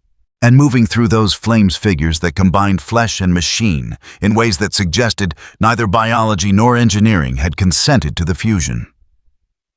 The Iron Guard. They stood 8 feet tall bodies constructed from living metal that flowed and reformed around internal organs suspended in transparent casing. Their faces were human once perhaps, but had been rebuilt into combat masks that tracked targets through spectrums beyond light. Each guard carried weapons that hummed with energy. Jinwoo recognized apocalyptic tech designed to punch through dimensional barriers and superhuman defenses with equal efficiency. And they were killing. Not efficiently. Not quickly. With deliberate cruelty dragging civilians from hiding spots and executing them in full view of security cameras, of news drones, of any heroes that might be watching. This was not invasion. This was bait. Jinwoo's hands clenched. How many civilians? 200 in the immediate area. 800 within half a mile. Evacuation has begun, but requires time. Fate hovered beside him, golden ink rotating slowly. The Guard are herding people toward kill zones. This is a hunt, Shadow Monarch. They have studied predator behavior and replicated it with mechanical precision. Below, a guard raised its weapon toward a woman clutching a child. The barrel glowed red, charged, ready to fire. Jinwoo moved. Shadow Exchange deposited him between the guard and its target's blade already formed and swinging. The cut was perfect through metal, through flesh, through the dimensional anchor that kept the guard tethered to reality. The guard collapsed into components that forgot how to cohere, dissolving into ash that looked disturbingly familiar. The other guards turned as one. 49 pairs of eyes locking onto Jinwoo with recognition that bypassed confusion and arrived directly at targeting protocol. They opened fire. Jinwoo's shadow erupted upward, forming a barrier that absorbed energy blasts designed to vaporize armored vehicles. The shadow held for 3 seconds, then shattered under concentrated fire. Jinwoo dove left, blade cutting through 2 more guards that had flanked during his defense. Their weapons clattered to pavement barrels still glowing. But more were coming. Jinwoo could feel them through the shadows. Iron guards coordinating, converging, establishing fields of fire that eliminated escape routes. They had studied him already, analyzed his combat style from whatever observation Darkseid's avatar had conducted. They were adapting. He needed his army. Needed Bellion and Igris and Baru. But summoning them here in civilian area with buildings full of innocents, thunder cracked overhead. Superman descended like divine judgment fists impacting Iron Guard with enough force to crater pavement. The guards scattered, regrouping with tactical precision that suggested hive mind coordination. Superman pursued heat vision, cutting through their ranks movements faster than human eyes could process. Wonder Woman arrived from the east, lasso glowing as it wrapped around 3 guards simultaneously. She pulled, and they flew toward her. She met them mid-flight with strikes that shattered their metal frames. Her sword flashed, finding weak points in armor that should not have weak points. Flash appeared as blur and lightning vibrating through solid matter to disrupt the guard's internal systems. Wherever he touched, circuits failed and organic components seized. He couldn't kill them outright, but he could buy seconds that civilians desperately needed. Cyborg materialized through boom tube, immediately interfacing with the guard's network protocols. They're using apocalyptic communication arrays. I can disrupt, but not shut down. Someone's controlling them remotely. Dark side. Fate descended in golden radiance shields, expanding to protect evacuation routes. This is his opening move. Probe the defenses, test the Shadow Monarch's resolve. Superman appeared beside Jinwoo between blows. Cape-torn expression grim. We can argue about trust later. Right now, people are dying. Will you help us? Jinwoo looked at him, saw genuine desperation beneath the alien strength, genuine fear, not for himself but for those he protected. It was familiar. He had worn that expression for years, fighting monsters, while weaker hunters cowered behind him. I'll help, Jinwoo said, then raised his voice, speaking in the language only his shadows understood. Arise. The street went dark. Not absence of light. Presence of shadow so dense it became substance. And from that substance 3 figures emerged, towering, terrible, beautiful, in the way predators are beautiful. Bellion stepped forward, first 8 feet of muscle and blade, and wings that blocked out stars. Igris followed, knight's armor gleaming despite the shadow's sword ready. Baru descended from above, insectoid form, crackling with barely restrained violence. The Iron Guard faltered. Their targeting system struggled to process entities that registered as both dead and alive, both present and absent from conventional space-time. Kill them all, Jinwoo said quietly. Protect the civilians. His shadows moved. Bellion's blade swept through 5 guards, simultaneously cutting through dimensional anchors with precision that suggested intimate familiarity with the spaces between spaces. Igris engaged 7 more swordsmanship refined across eons, reducing combat-ready machines to scrap in seconds. Baru launched himself at a cluster, attempting to flank mandibles and claws, tearing through armor that was supposed to be impervious. The Justice League watched for exactly 2 seconds before training overrode shock. Superman coordinated with Bellion, superhuman strength and shadow-enhanced blade, creating devastation that cleared entire blocks. Wonder Woman matched Igris's rhythm, their combat styles finding unexpected synchronization. Flash provided support to Baru, creating openings the Shadow exploited with savage efficiency. Cyborg focused on preventing reinforcements. They're trying to open more boom tubes. I'm blocking, but it won't hold long. Let them come, Jinwoo said, blade singing, as it carved through 3 guards that had attempted to ambush him. The more they send, the faster we prove attacking Earth was a mistake. The battle lasted 6 minutes. 6 minutes of coordinated violence that reduced 50 Iron Guards to ash and scrap metal. 6 minutes that proved to anyone watching, and Jinwoo was certain Darkseid watched, that the Shadow Monarch did not fight alone anymore. When the last guard fell, silence returned to Metropolis. Fires still burned, but the immediate threat had been neutralized. Civilians emerged from hiding, some crying, some in shock, all alive because heroes and shadows had chosen to stand together. Jinwoo's shadows remained manifested, waiting for his command. Rebellion Igris and Beru stood in loose formation, scanning for additional threats with senses that transcended conventional perception. Superman landed beside Jinwoo, breathing slightly elevated. "Thank you. We couldn't have saved everyone without your help." "You could have," Jinwoo replied. "Just would have taken longer. Cost more lives. Maybe." Superman extended his hand. "We got off to a rough start. Can we try again? No lassos this time." Jinwoo looked at the offered hand, considered implications, risks, potential betrayals, but also remembered the desperate fear in Superman's eyes when civilians were threatened. The genuine gratitude now, the recognition of one protector by another. He took Superman's hand. The grip was firm, warm, despite everything. "Temporary alliance," Jinwoo said, "until I find a way home." "Fair enough."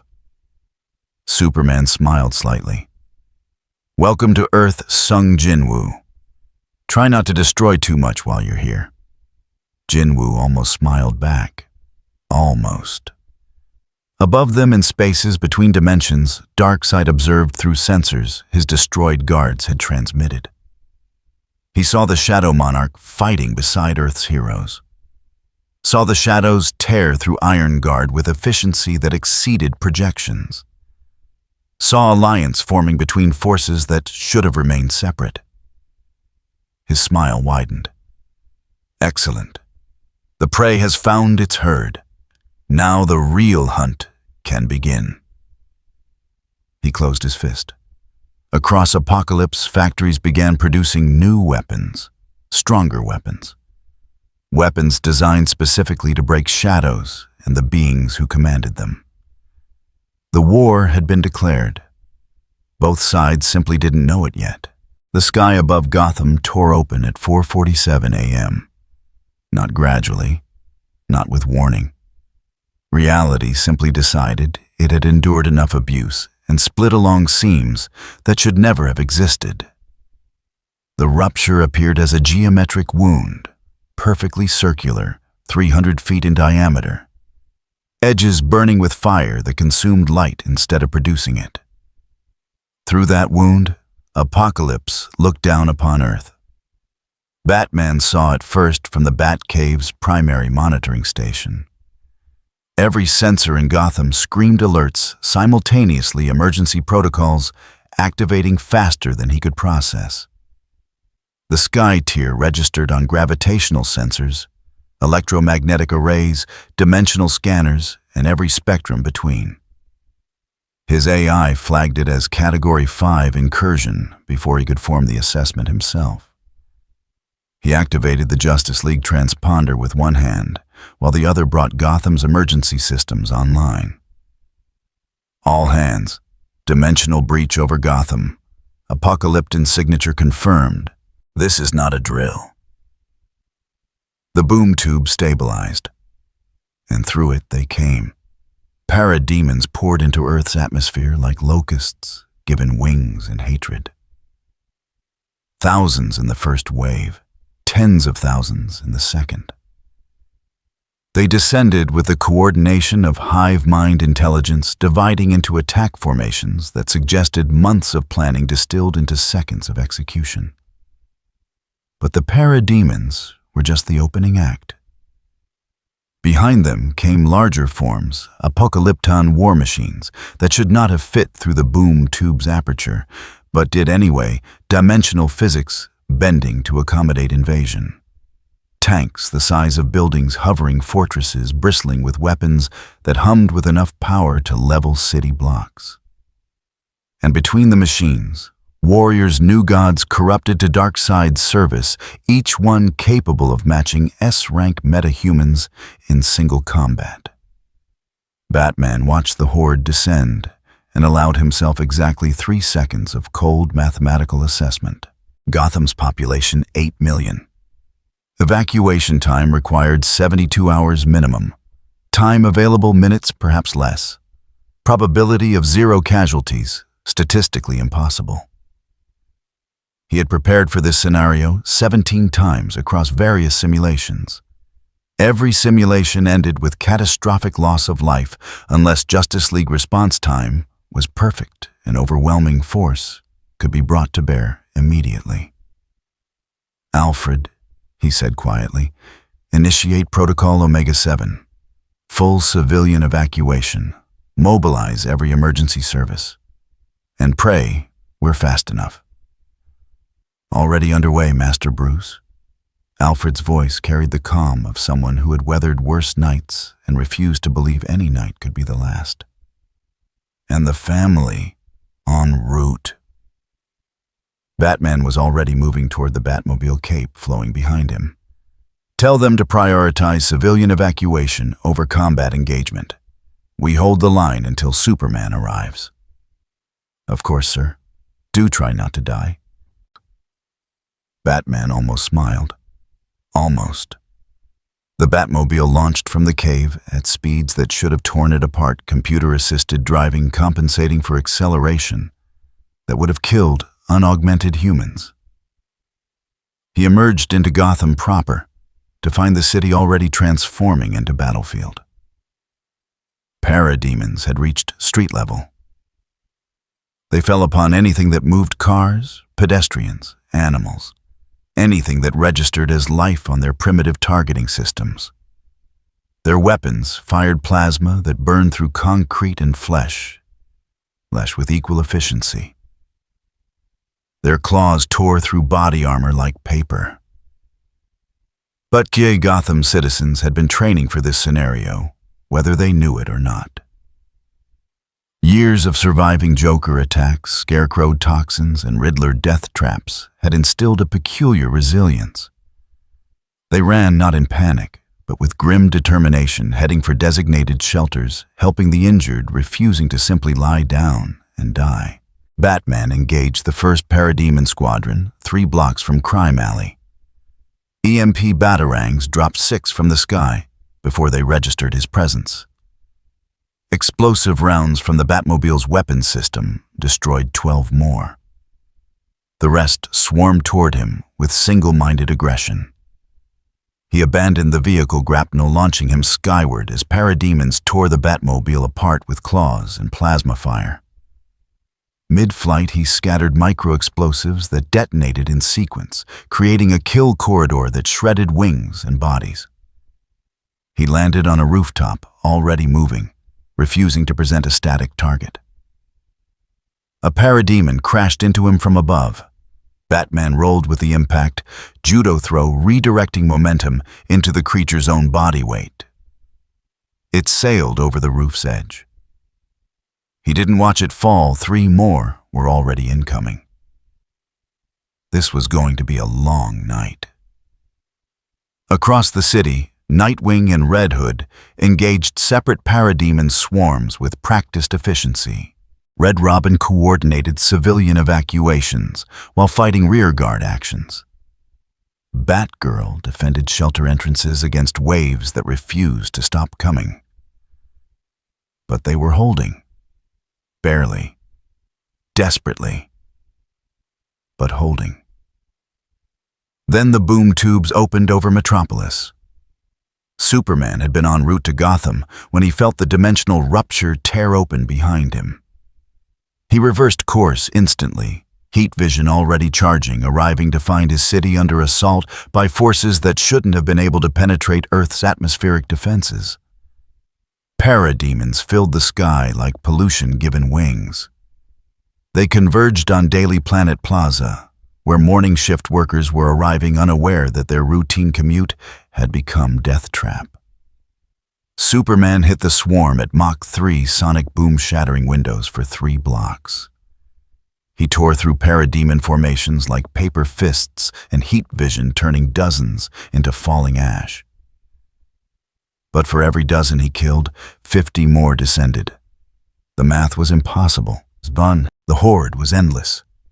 "Cyborg, I need defensive positions now," Superman shouted while incinerating a parademon that had grabbed a postal worker. "Working on it." Cyborg materialized through BoomTube, his own hijacked from Apocalypto network through pure hacking audacity. He immediately began establishing force field barriers around civilian clusters. They've got 3 more BoomTubes opening across the eastern seaboard: Washington, D.C., Boston, Philadelphia. This isn't an attack, it's a full-scale invasion. Superman felt cold dread that had nothing to do with November temperature. Where's the rest of the League? Wonder Woman is engaging forces in D.C.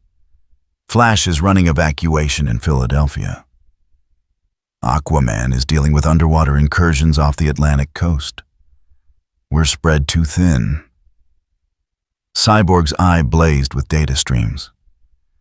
And Batman reports heavy combat in Gotham. Whatever this is, Darkseid planned it to maximize our weakness. Then we adapt. Superman grabbed a falling transport, gently setting it down, despite parademon claws raking his back. Call everyone. Full roster activation. This is existential threat level. Already done. ETA 15 minutes for reserves. We don't have 15 minutes. Shadow fell across the plaza, despite the dawn beginning to break. Superman looked up and saw it an Apocalypton war fortress half a mile wide, bristling with enough firepower to glass continents. It positioned itself directly above the city center weapons ports, opening like hungry mouths. Evacuate now, Superman said quietly. Clark. Victor, evacuate everyone within a mile. Do it now. The war fortress fired. 27 simultaneous energy beams, each one capable of punching through planetary crust, converged on a single point. Superman flew directly into that convergence point. The impact was not physical. It was conceptual energy meeting in vulnerability testing, which would break first. For 7 seconds, Superman held. His body absorbed energy equivalent to multiple nuclear detonation cells processing and dissipating force that would have vaporized mountains. His vision blurred red. Blood vessels burst. Muscle tissue began to tear. He held. Then shadow wrapped around him, not attacking, protecting. A barrier of condensed darkness that appeared between Superman and the energy beams, absorbing what even Kryptonian physiology struggled to contain. The shadow held for 3 seconds before shattering, but 3 seconds was enough. Superman fell 50 feet before catching himself breathing hard, vision clearing slowly. He looked up to see Jinwoo hovering at his previous position, surrounded by shadows that moved like living shields. You're trying to block all of it alone, Jinwoo said, not quite criticism, but close. Stupid. Civilians, Superman started, are being evacuated by your friend with the robot body. I watched. You have 3 minutes before they're clear. Jinwoo's blade materialized, black edge catching no light. We hold for 3 minutes. Then we destroy that fortress. Superman wanted to argue, wanted to insist he could handle this, that civilian safety meant accepting any personal cost. But Jinwoo was right. Martyrdom without strategy was just death wearing a hero's mask. 3 minutes, Superman agreed. Then we take it down together. The fortress fired again. This time, both of them met the blast. In Gotham, Batman felt the city's structural integrity beginning to fail. Parademons had breached 3 major shelters, forcing evacuations into streets that were already war zones. His family fought with everything they had, but even their considerable skills were insufficient against numbers that refused to diminish. He stood on Wayne Tower's roof, watching his city burn, calculating odds that grew worse with each passing second. They needed reinforcements, needed something to shift momentum before Gotham became mass grave. Thunder cracked to his left. Dr. Fate materialized in Golden Radiant's helmet, blazing with power that pushed back parademons through sheer presence. The Shadow Monarch fights in Metropolis. He asked that I assist here. He asked.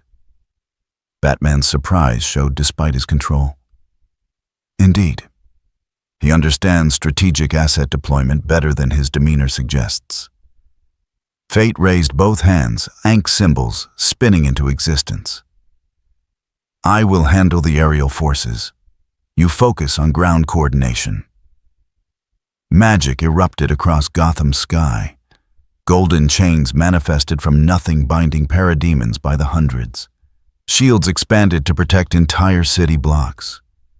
And where fate gestured, dimensional rifts opened, and not to allow invasion, but to swallow invaders, depositing them in realms where they could harm no one. The tide began to turn. In Metropolis, Wonder Woman descended like divine judgment. She had left Washington, D.C. in capable hands. Green Lantern and Hawkgirl coordinating defense and raced to where sensors indicated the heaviest fighting.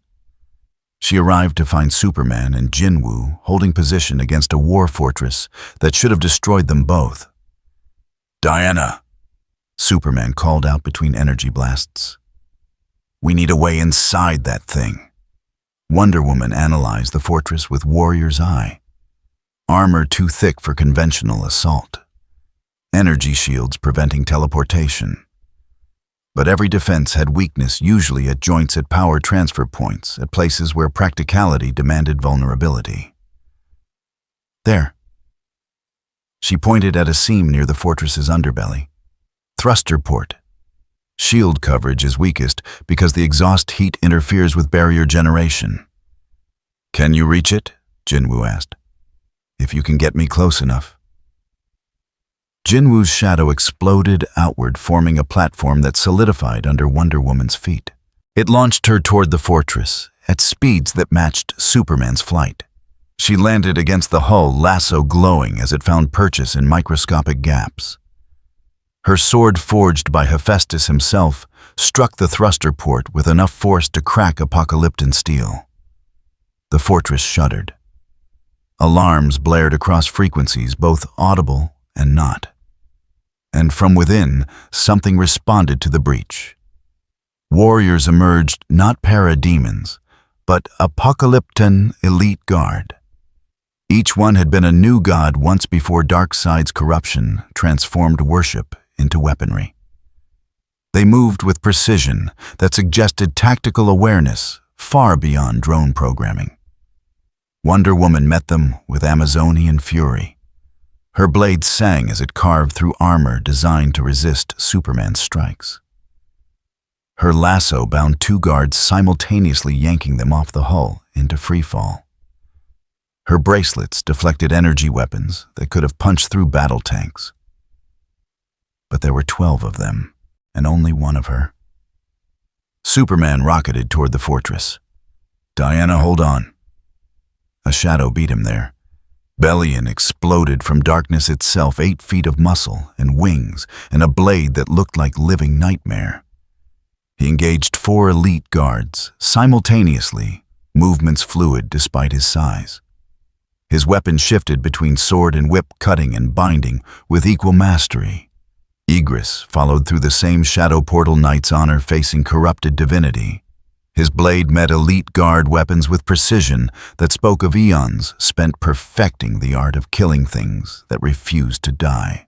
Baru simply appeared, already attacking mandibles and claws, tearing through armor that was supposed to be blessed against conventional damage. Wonder Woman found herself fighting beside shadows, an alliance she would have considered impossible 24 hours ago. But impossibility had become relative in this new paradigm. Together they breached the fortress. The interior was exactly what she expected. Corridors designed for beings larger than human architecture that prioritized function over aesthetics, lighting that cast shadows too deep to be natural. But the elite guard died the same, regardless of where they stood. Superman and Jinwoo entered through the breach, their combined assault carving a path toward what sensors indicated was the primary power core. They encountered resistance, automated defenses, parademon reinforcements, elite guards falling back to defensive positions, but nothing that could stop the advance. The power core chamber was vast, spherical. At its center, a construct of pure energy bound within crystalline matrices that hummed with barely contained violence. This was what powered the fortress, what allowed it to exist and kill and project Darkseid's will across dimensions. "We destroy this, the fortress falls," Cyborg reported through comlink. He had infiltrated the fortress's systems, mapping weak points with precision. But it's going to explode. Big, really big. Evacuation radius needs to be at least 3 miles. "People are already evacuated that far," Superman confirmed. "Do it." "Wait." Jinwoo stepped toward the core, studying it with eyes that saw beyond physical structure. "This isn't just power source, it's anchor. Dimensional tether keeping the boom tubes stable." "Meaning?" Wonder Woman asked. "Meaning if we destroy it correctly, we can collapse all the boom tubes simultaneously." Jinwoo raised his blade. "Every invasion point closes. Every parademon still coming through gets caught in dimensional collapse. War ends in seconds instead of hours." "Can you do that?" Superman asked. "Yes." Jinwoo positioned himself, blade held in stance that suggested he had done this before. "But I'll need you to hold the chamber. Something's coming. Something that's been waiting for us to reach exactly this position." Superman's enhanced hearing caught at first footsteps that shook the fortress despite their measured pace. Footsteps that belonged to something far heavier than any being they had yet encountered. The chamber's far door tore from its hinges. Through the opening he entered. Not Darkseid's true form that would have shattered the fortress by mere presence, but Avatar fully manifested, stone skin crackling with Omega energy eyes, burning with power that predated creation itself. "Shadow Monarch." Darkseid's voice resonated through dimensions beyond sound. "You have proven more troublesome than anticipated. I find this," he smiled, "encouraging." His eyes flared red. Superman moved to intercept, but Omega beams bent around him, tracking toward Jinwoo with inevitability that mocked physics. They struck shadows instead. Bellion, Igris, and Baru had positioned themselves as living shields, taking hits that should have erased them from existence. They held. Barely. Their shadow forms flickered, damaged in ways that transcended physical harm. Jinwoo's blade began to glow purple. "Hold him for 30 seconds. That's all I need." Wonder Woman charged Darkseid without hesitation. Her sword met his stone hand with impact that cracked the chamber walls. Superman followed, fists moving faster than sound, each blow carrying enough force to shatter mountains. Bellion recovered and attacked from above, Igris from the side. Darkseid fought them all simultaneously. His stone skin absorbed punishment that would have killed normal new gods. His strength matched Superman's despite the Avatar limitations. His combat skill rivaled Wonder Woman's despite the advantage of her millennia of training. And he was laughing. "Yes!"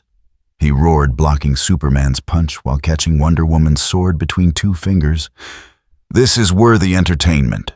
Fight harder, heroes. Make this Avatar's destruction mean something." Behind them, Jinwoo's blade had become pure light. Purple radiance that pushed back shadows and illuminated the chamber in colors that hurt to perceive. He drove the blade into the power core with precision that suggested intimate knowledge of dimensional mechanics. The core screamed, not sound. Reality protesting violation of fundamental rules. Energy began hemorrhaging from the wound Jinwoo had created, but instead of exploding outward, it collapsed inward, drawn into the blade, into the shadows that surrounded it, into Jinwoo himself. 20 seconds, he said through gritted teeth. Darkseid's eyes widened fractionally. No, you cannot. He tried to disengage to reach Jinwoo before the process completed. Superman tackled him, accepting Omega Beam burns that charred Kryptonian flesh. Wonder Woman's lasso wrapped around his arm, divine magic straining against anti-life corruption. Bellion and Igris attacked in perfect synchronization blades, finding gaps in stone skin that should not have existed. 10 seconds. The fortress began shaking. Power bleeding out. Systems failing. Gravity fluctuating. 5 seconds. Darkseid roared in frustration. His avatar began glowing, preparing to self-destruct, to take everyone in the chamber with him into oblivion. Done. Jinwoo pulled the blade free. The core collapsed completely. And across Earth, every boom tube simultaneously snapped shut. Parademons caught mid-transit were bisected by dimensional barriers. War machines half emerged from portals crumpled, as reality rejected their existence. In Gotham and Washington, in Philadelphia, the invasion forces simply stopped coming. The fortress fell from the sky. Everyone out. Superman grabbed Wonder Woman, rocketing toward the breach. Bellion and Igris followed through shadow portals. Jinwoo remained behind for exactly 2 seconds, making certain the collapse was complete. Then Shadow exchanged to safety. The fortress struck the metropolis harbor with impact that generated tsunamis. It exploded on contact, apocalyptic power sources detonating in sequence. The blast was visible from orbit, a pillar of fire that reached toward space before gravity remembered its dominion. When the light faded, the fortress was gone. The boom tubes were sealed. And across Earth, defenders stood in cities that were damaged but not destroyed, populated by civilians who were terrified but alive. The invasion had been stopped. On Apocalypse, Darkseid sat upon his throne and contemplated the empty screens where his avatar's final moments had played. The destruction of that avatar cost him nothing. It was merely extension easily replaced. But it had revealed something far more valuable. The Shadow Monarch could manipulate dimensional anchors, could collapse boom tubes, could deny Darkseid access to entire worlds if given sufficient time to prepare. This changed the equation, changed the approach, changed everything. Decide, Darkseid said quietly. The torturer manifested immediately. My lord, prepare the subjugation apparatus. Full deployment. Darkseid stood, eyes burning with anticipation that bordered on joy. And send word to the remnant. Tell it that I require its full attention. The Shadow Monarch has proven worthy of the God of Darkness's personal interest. You mean to... I mean to claim him, Darkseid finished. To break him. To remake him as weapon against the presence itself. This one will kneel, or he will cease. There is no third option. Thunder rolled across Apocalypse. In fire pits 10,000 feet deep, slaves paused in their eternal torment and looked up. Something was coming. Something that made even Darkseid's usual cruelty seem merciful by comparison.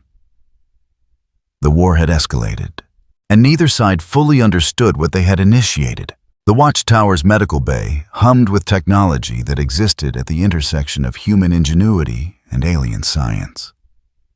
Superman lay on a bed designed to accommodate Kryptonian physiology, solar lamps, bathing him in yellow light that accelerated healing processes already working at superhuman speed. Burns covered 30% of his body. Omega energy had a way of lingering, resisting even his remarkable recovery. Wonder Woman stood nearby, sword still strapped to her back, despite the exhaustion evident in her posture. She had fought for 6 hours straight across 3 cities. Her armor bore scorch marks and dents that spoke to the intensity of combat. But she remained standing, warrior's discipline refusing to acknowledge fatigue while threats remained unresolved. Batman entered through the far door, cape dragging despite his attempt to maintain perfect posture. He moved to the central console and began uploading data: casualty counts, damage assessments, tactical analysis of the invasion force. His cowl hid most of his expression, but the set of his jaw revealed everything. "Gotham lost 1,200 civilians," he said without preamble. "Metropolis 800, Washington 400, Philadelphia 200. Each number landed with weight that statistics could not capture. Could have been worse. Would have been worse without him? Wonder Woman finished quietly. She looked toward the observation window that showed Earth rotating peacefully below, oblivious to how close it had come to becoming another conquest in Darkseid's eternal campaign. Sung Jinwoo, the Shadow Monarch. Superman stirred on the bed, eyes opening despite the medical staff's protests. "Where is he?" "Tower of Fate," Dr. Fate's voice answered from the doorway.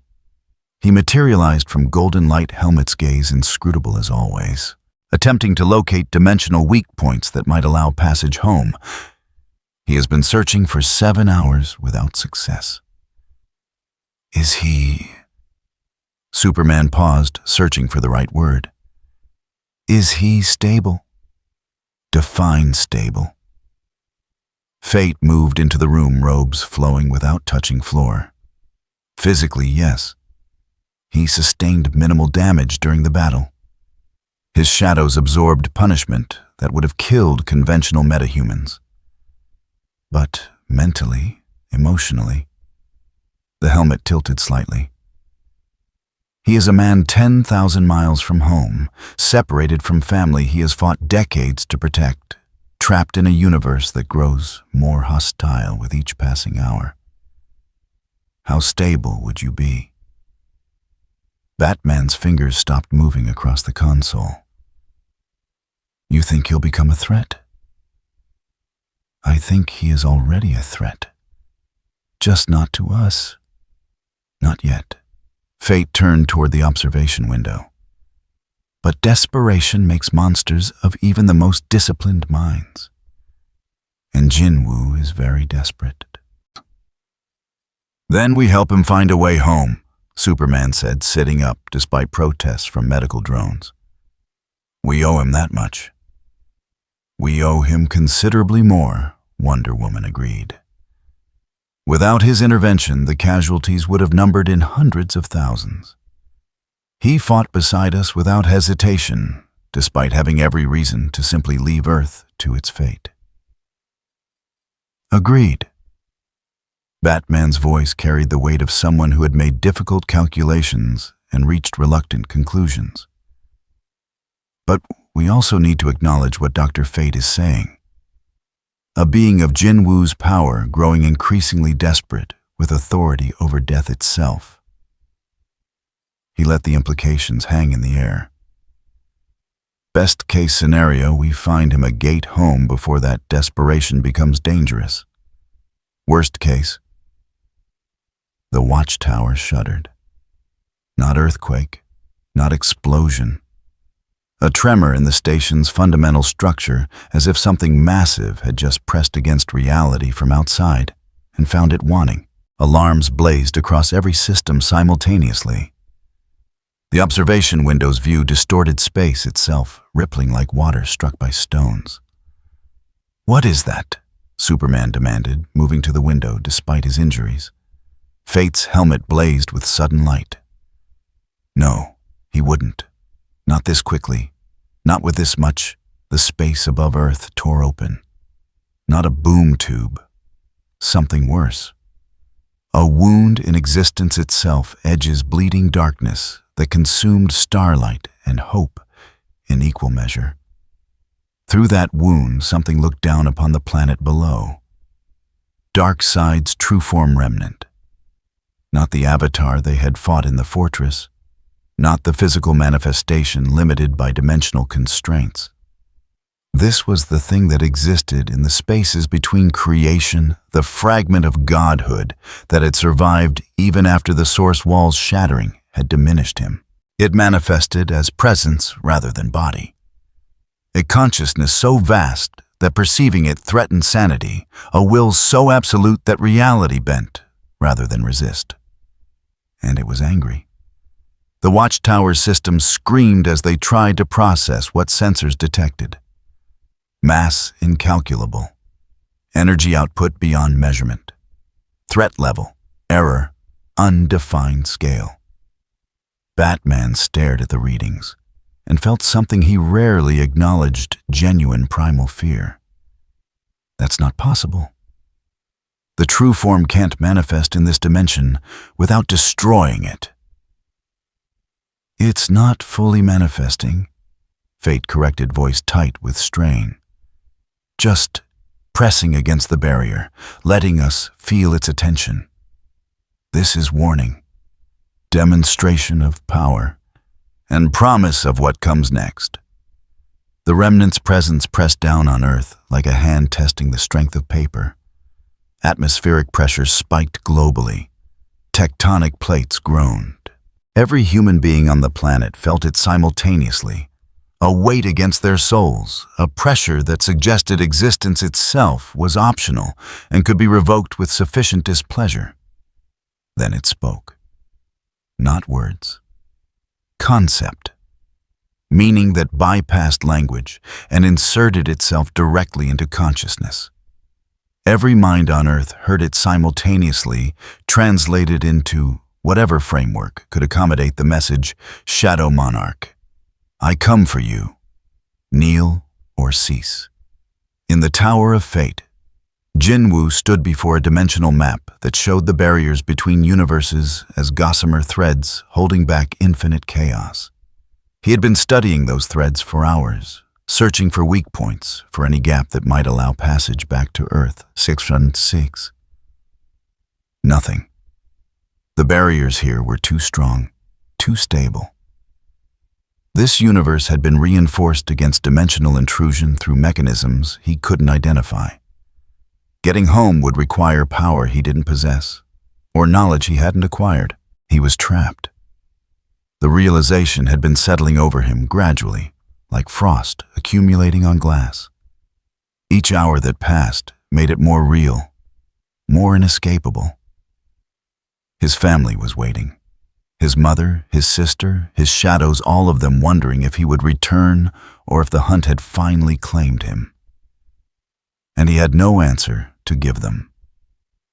Then Darkseid's presence pressed against reality. Jinwoo felt it immediately, not through sight or sound, but through the shadows themselves. They recoiled from the attention the way living creatures recoil from fire. 10 million soldiers, each one loyal beyond death, each one willing to face any enemy, and all of them afraid.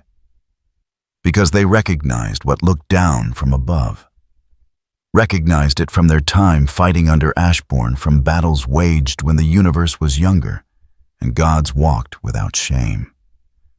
This was the thing their master had fought to stalemate across eons. This was the darkness that even shadows acknowledged as superior.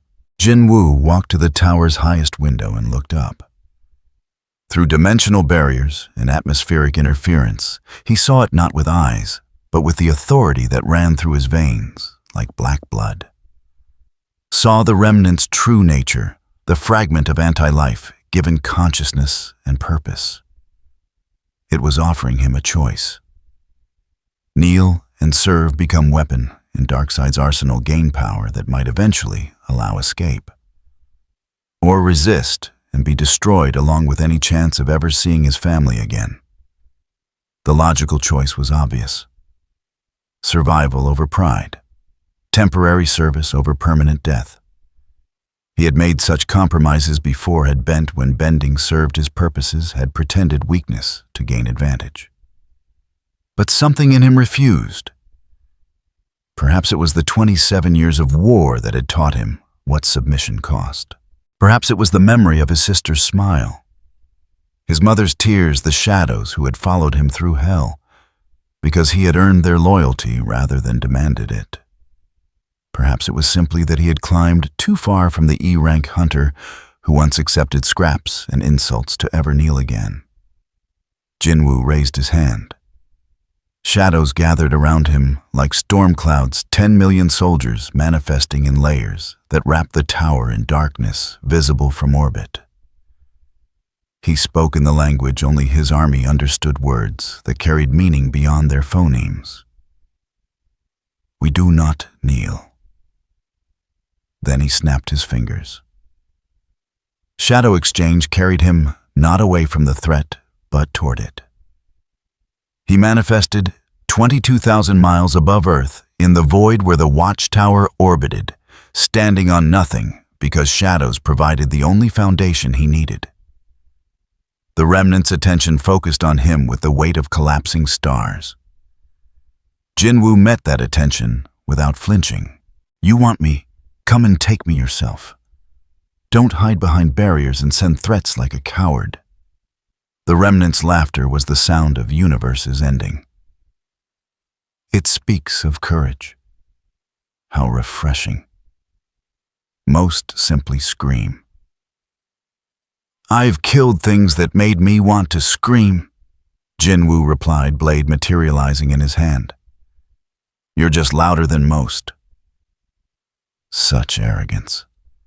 The remnant pressed harder against the dimensional barrier, and space itself began to crack. "I have broken gods, shattered worlds, reduced the new gods themselves to begging slaves. You are nothing, a temporary anomaly, a shadow that thinks itself substantial." "Then prove it." Jinwoo's eyes blazed purple. "Stop talking and fight. Or are you afraid that even your remnant form isn't enough?" The taunt worked. The dimensional barriers shattered. Not completely. Not enough to allow full manifestation, but sufficient for the remnant to force through a fraction of its true power, a hand, if such anthropomorphic terms applied to beings of this magnitude. A hand made of compressed darkness, large enough to crush continents moving with speed that mocked the concept of velocity. It struck Jinwoo with force equivalent to planetary collision. He didn't block, didn't dodge. Simply let his shadows absorb the impact. 10 million soldiers working as unified defense, taking punishment that should have erased him from existence. The shadows shattered, reformed, shattered again. But they held. Jinwoo struck back. His blade cut into the remnant's manifested hand, authority over death, meeting anti-life in collision that generated light visible from Earth's surface. The cut was shallow, barely scratching the surface of something that existed beyond conventional matter, but it drew first blood. The remnant recoiled slightly more from surprise than pain. "You dare harm me. I dare more than that." Jinwoo's voice was cold, carrying the weight of someone who had faced impossible odds and survived through sheer refusal to acknowledge defeat. "I've fought the monarchs. I've killed beings that existed since creation's dawn. I've waged war across dimensions for 27 years without losing. You're strong. Maybe the strongest thing I've fought. But you're not unbeatable." The remnant's hand withdrew, then struck again faster this time, learning from the first exchange. Jinwoo shadow exchanged, appearing behind where the hand had been, blade already swinging toward what might have been a wrist if the remnant possessed conventional anatomy. The cut connected. Deeper this time. Dark ichor that predated blood hemorrhaged into void, each drop containing enough anti-life to corrupt entire solar systems. On Earth, the Justice League watched through the Watchtower's enhanced sensors. What they saw defied comfortable categorization. A human-sized figure fighting something that should have been beyond mortal capacity to resist, let alone harm. He's actually hurting it. Superman said, voice carrying disbelief despite his enhanced perception, confirming the impossible. He's dying, Fate corrected grimly. Look at his energy signature. Each exchange costs him. His shadows are being destroyed faster than he can regenerate them. He's burning through his reserves at unsustainable rate. Then we help him? Wonder Woman said, already moving toward the transporter. No. Batman's hand caught her arm. Look at the readings. Any of us get that close to Darkseid's remnant. We don't just die, we get unmade, erased retroactively. Jinwoo can survive because his authority over death provides protection. We don't have that. So we just watch him fight alone. No. Fate's hands blazed with golden light. We do what we can from here. Anchor him. Provide support that doesn't require proximity. He began weaving patterns in the air, complex geometries that hurt to perceive. Nabu and I will maintain his dimensional stability. Prevent the remnant from simply erasing him from existence. But the actual combat? That is his battle alone. In the void, Jinwoo was learning the remnant's patterns. Each exchange taught him something: how it moved, how it thought, where its attention focused before striking. He adapted with the speed that had carried him from weakest hunter to shadow monarch combat instinct refined across 10,000 battles, finding purchase even against an opponent of this magnitude. But fate was right. He was dying. Not quickly, not obviously. But each clash with the remnant's manifested power burned through shadows he couldn't fully replace. Each cut he delivered cost him more than the damage inflicted. The math was clear: continue at this rate, and he would exhaust himself long before the remnant showed significant damage. He needed to change the equation. Jinwoo reached deep into his authority, into the fundamental power that defined his existence. He had done this once before during the final battle against the monarchs, when even his full strength wasn't sufficient. Had opened himself completely to the shadows, let them consume him and remake him as something that existed between living and dead. It had nearly killed him then. Might kill him now. But it was the only option that made victory possible. He spoke a word that no human throat should have been able to produce. Arise. Not commanding his existing shadows, commanding death itself. The void around him darkened, not absence of light, but presence of shadows so dense it became its own reality. And from that shadow they came. Not the 10 million soldiers he had accumulated across years of hunting. These were older. The first shadows. The ones Ashbourne had commanded before passing his authority to Jinwoo. They manifested as concepts rather than forms. Death as ending, death as transition, death as mercy. Three fundamental aspects given shape and purpose. The remnant's hand hesitated for the first time since combat began. You summon the primordial shadows, foolish. They will consume you as readily as they consume me. Then we both die.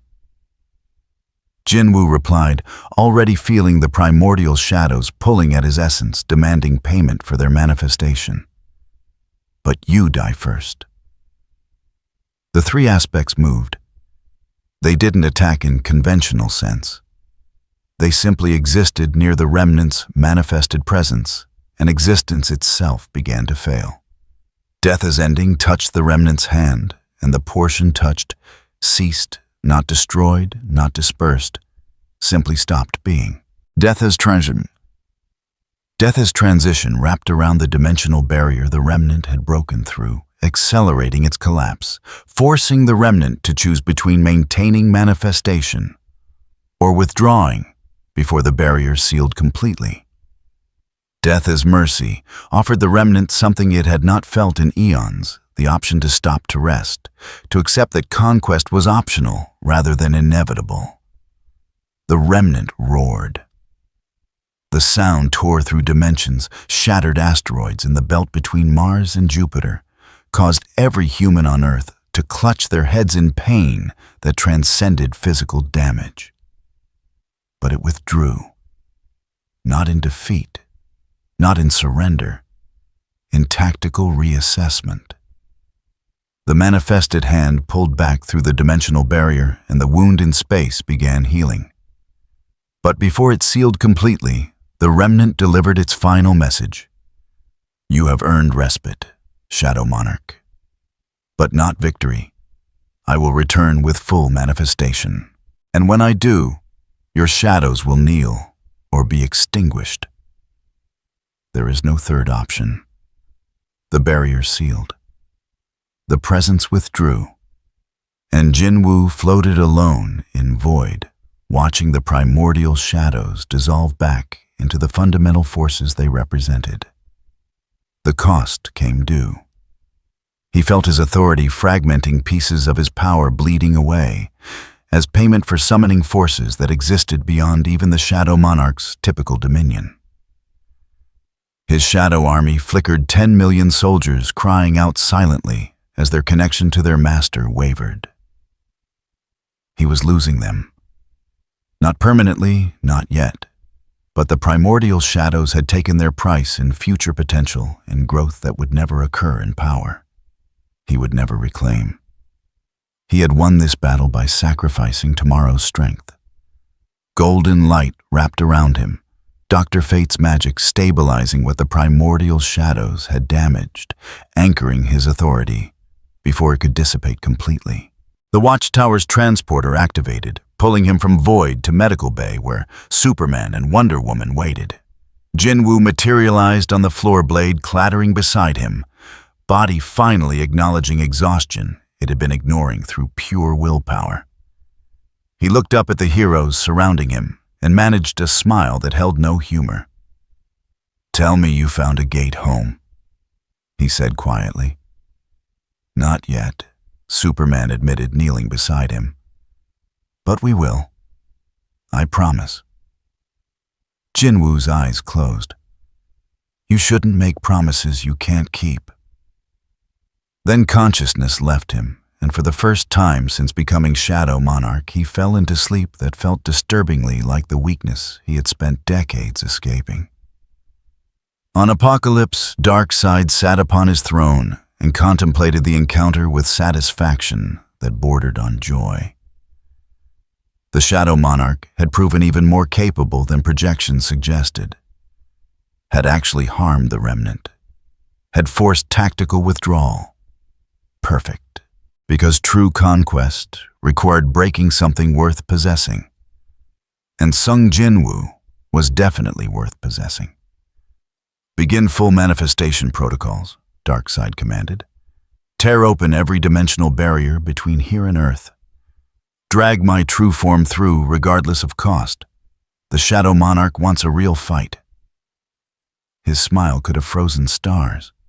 Let us give him one he will remember for the rest of his very brief future. The machinery of Apocalypse began its work. And in the spaces between dimensions, something ancient and terrible started moving toward Earth with the inexorable patience of entropy itself. Jinwoo woke to the sound of his shadows screaming. Not audible screams. They had no voices in the conventional sense. But through the connection that bound them to him across life and death, he felt their terror raw, primal. The fear of things that had forgotten a fear centuries ago, suddenly remembering what it meant to face oblivion. He sat up in the medical bay, body protesting movement it wasn't ready for. How long had he been unconscious? Minutes, hours? The watchtower's sterile lighting offered no clues, and the chronometer on the wall showed numbers that refused to make sense through the fog, still clouding his thoughts. Dr. Fate stood at the observation window, golden helmet reflecting starlight that seemed dimmer than it should. He didn't turn when Jinwoo moved, but his voice carried across the bay with perfect clarity. 43 minutes. You were unconscious for 43 minutes. Fate's hands clasped behind his back posture, suggesting meditation or perhaps resignation. In that time, Darkseid has torn open 17-dimensional barriers. He is forcing his true form through spaces that were never meant to accommodate beings of his magnitude. Reality is fighting him. He is winning.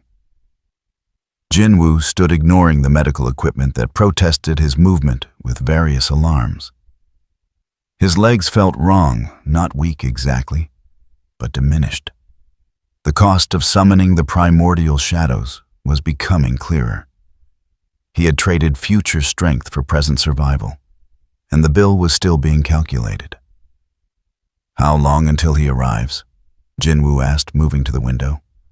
Beyond it, Earth rotated peacefully, blue and white and green, unaware that its continued existence was measured in minutes. Uncertain. The barriers are resisting, but each one he breaks makes the next weaker. 3 hours if we're fortunate. 30 minutes if we're not. Fate finally turned eyeless helmet studying Jinwoo with perception that transcended sight. You cannot fight him again. Not like this. The primordial shadows took too much. Your authority is fractured. Another battle of that magnitude will kill you. Then I die. Jinwoo's voice carried no drama, no false bravado, just statement of fact. But I take him with me. You won't. Fate moved closer, and Jinwoo realized the Lord of Order was actually concerned in emotion that beings like him rarely displayed. Listen to me, Shadow Monarch. Darkseid's true form is not simply stronger than the remnant you fought. It is categorically different. The remnant was Fragment Echo's shadow of the god. The true form is the god itself. Anti-life given consciousness entropy made manifest the fundamental principle of domination expressed through flesh that transcends flesh. I've fought gods before. Not like this. Fate's helmet blazed brighter. The true form does not fight. It exists, and where it exists, free will ceases. Hope dies. Even the concept of resistance becomes impossible because the very idea of opposition cannot survive in its presence. You will not die fighting it. You will simply choose to kneel, and that choice will feel like the only truth that ever mattered. Jinwoo felt cold spreading through his chest. Not fear. Something older. Recognition that perhaps he had finally encountered the thing he could not overcome through pure determination and accumulated power. Then what do you suggest? Surrender.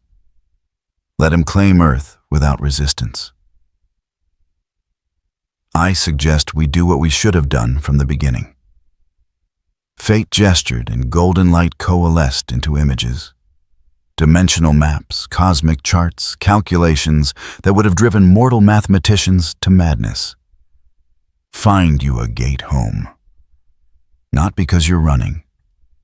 Because if you remain here, Darkseid wins regardless.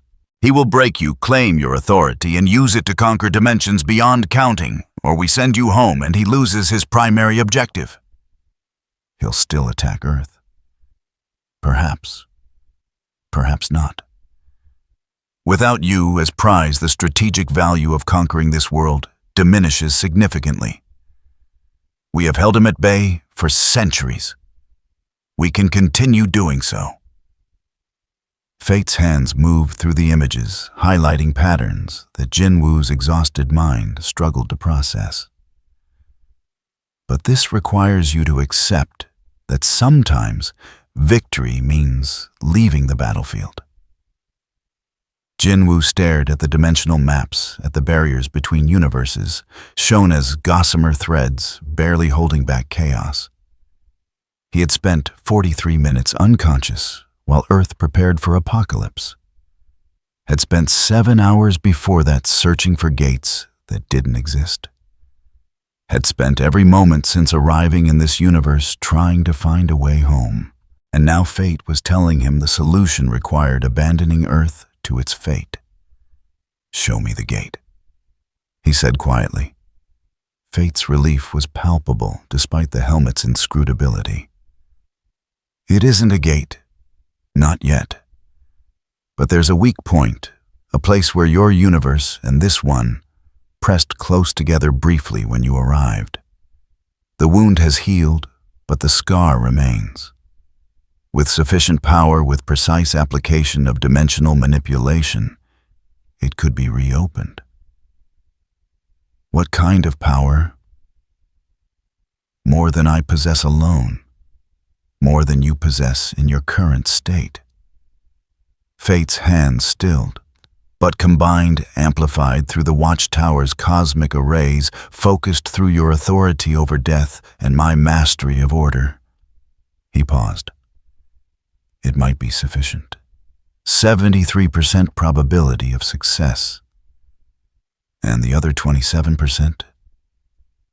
The dimensional scar collapses completely. You remain trapped here, and Darkseid arrives with nothing to stop him from taking what he wants."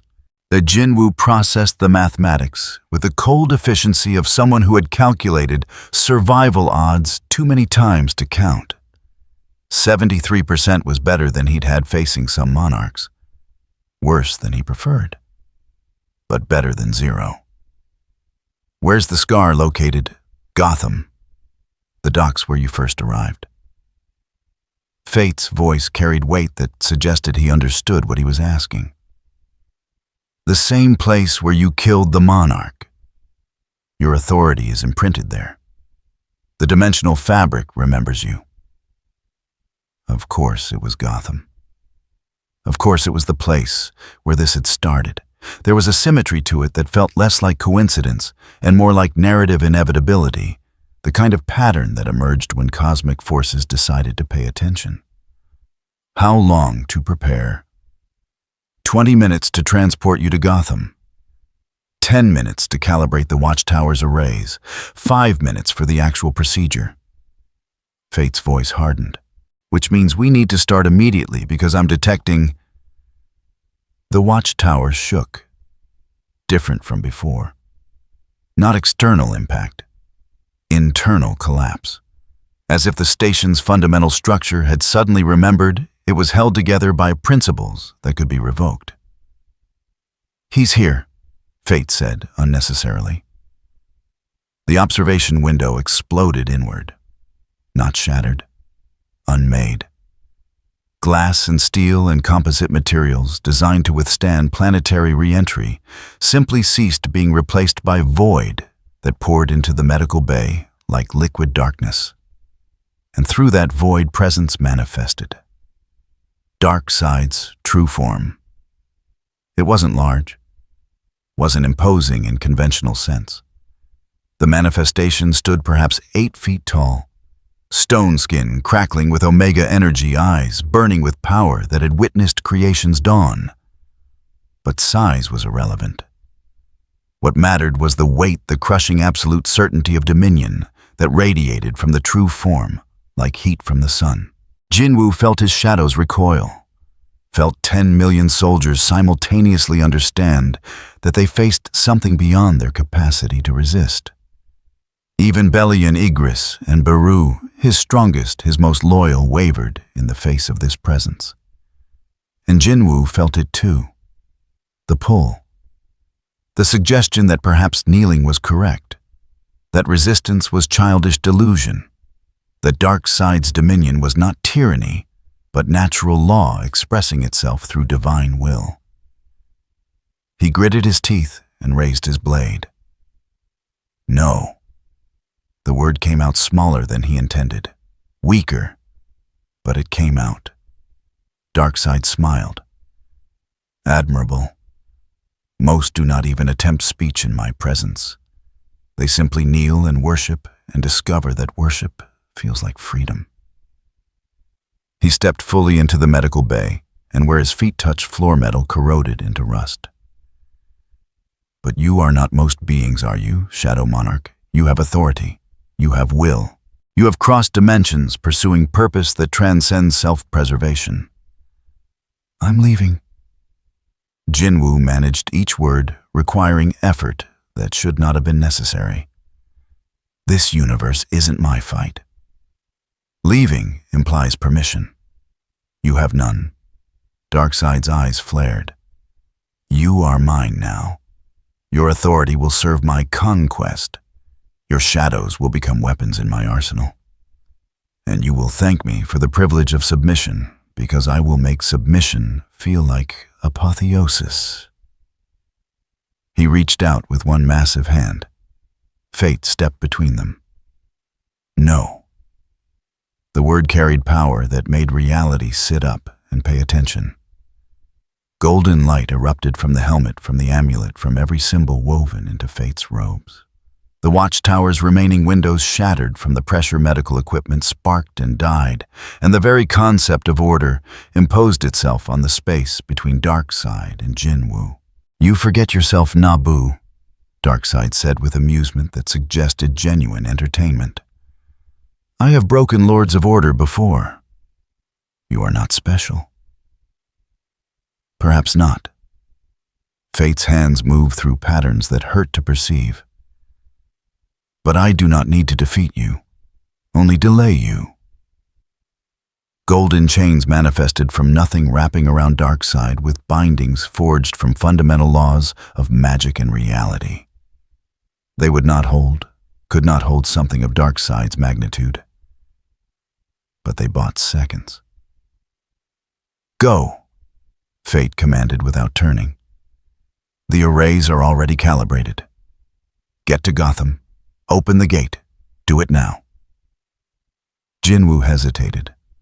Everything in his nature screamed against abandoning an ally to face impossible odds alone. He had spent decades refusing to leave people behind, refusing to let others pay costs he could bear himself. But fate was right. Staying meant losing everything.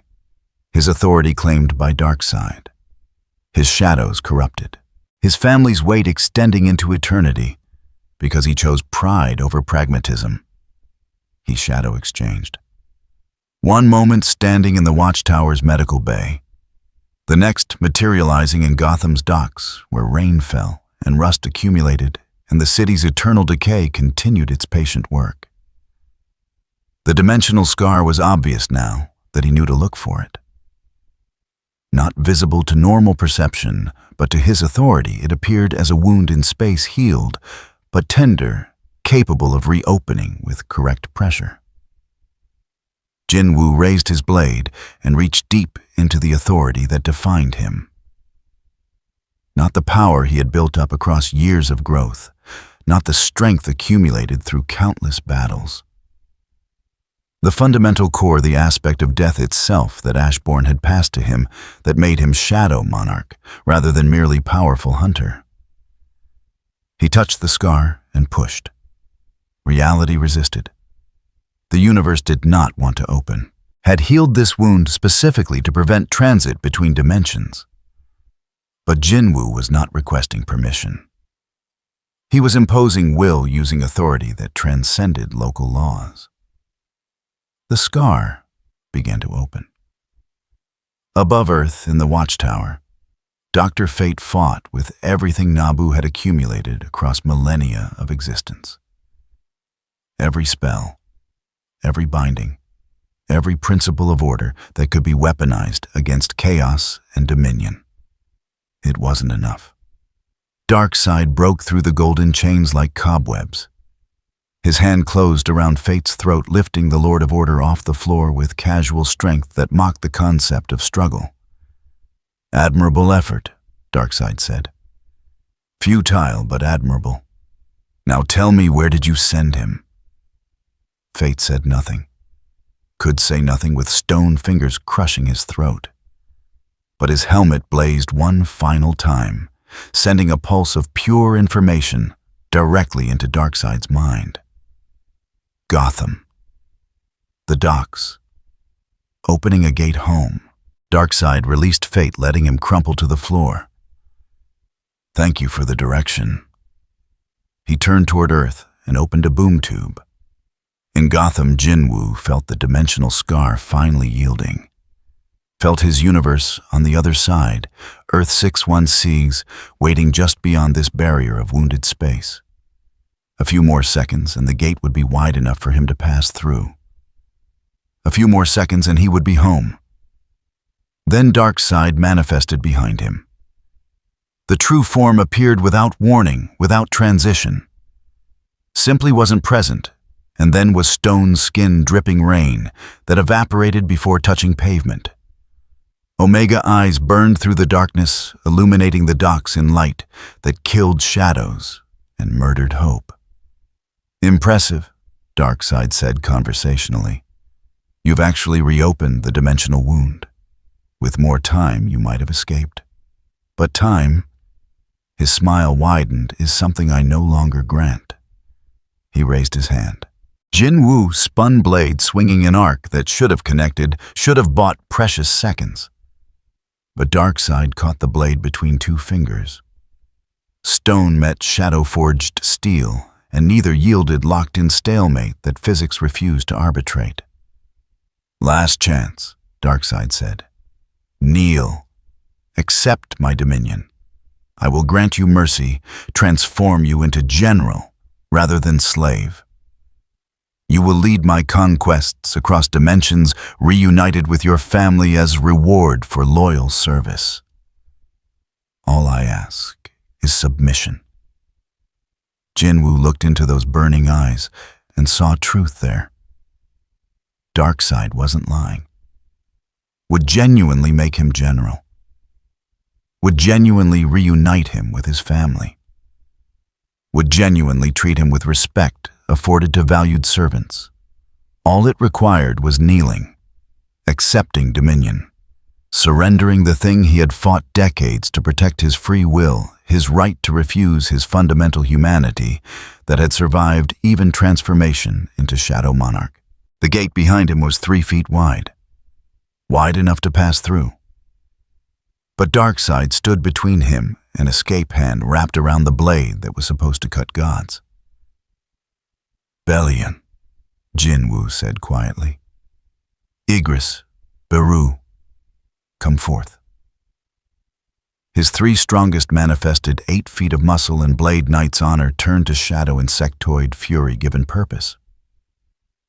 They attacked Darkseid simultaneously, perfect coordination born from eons of combat experience. Darkseid released the blade to engage them. His movements were economical, almost lazy. One hand caught Bellion's whip blade and yanked, pulling the Grand Marshal off balance.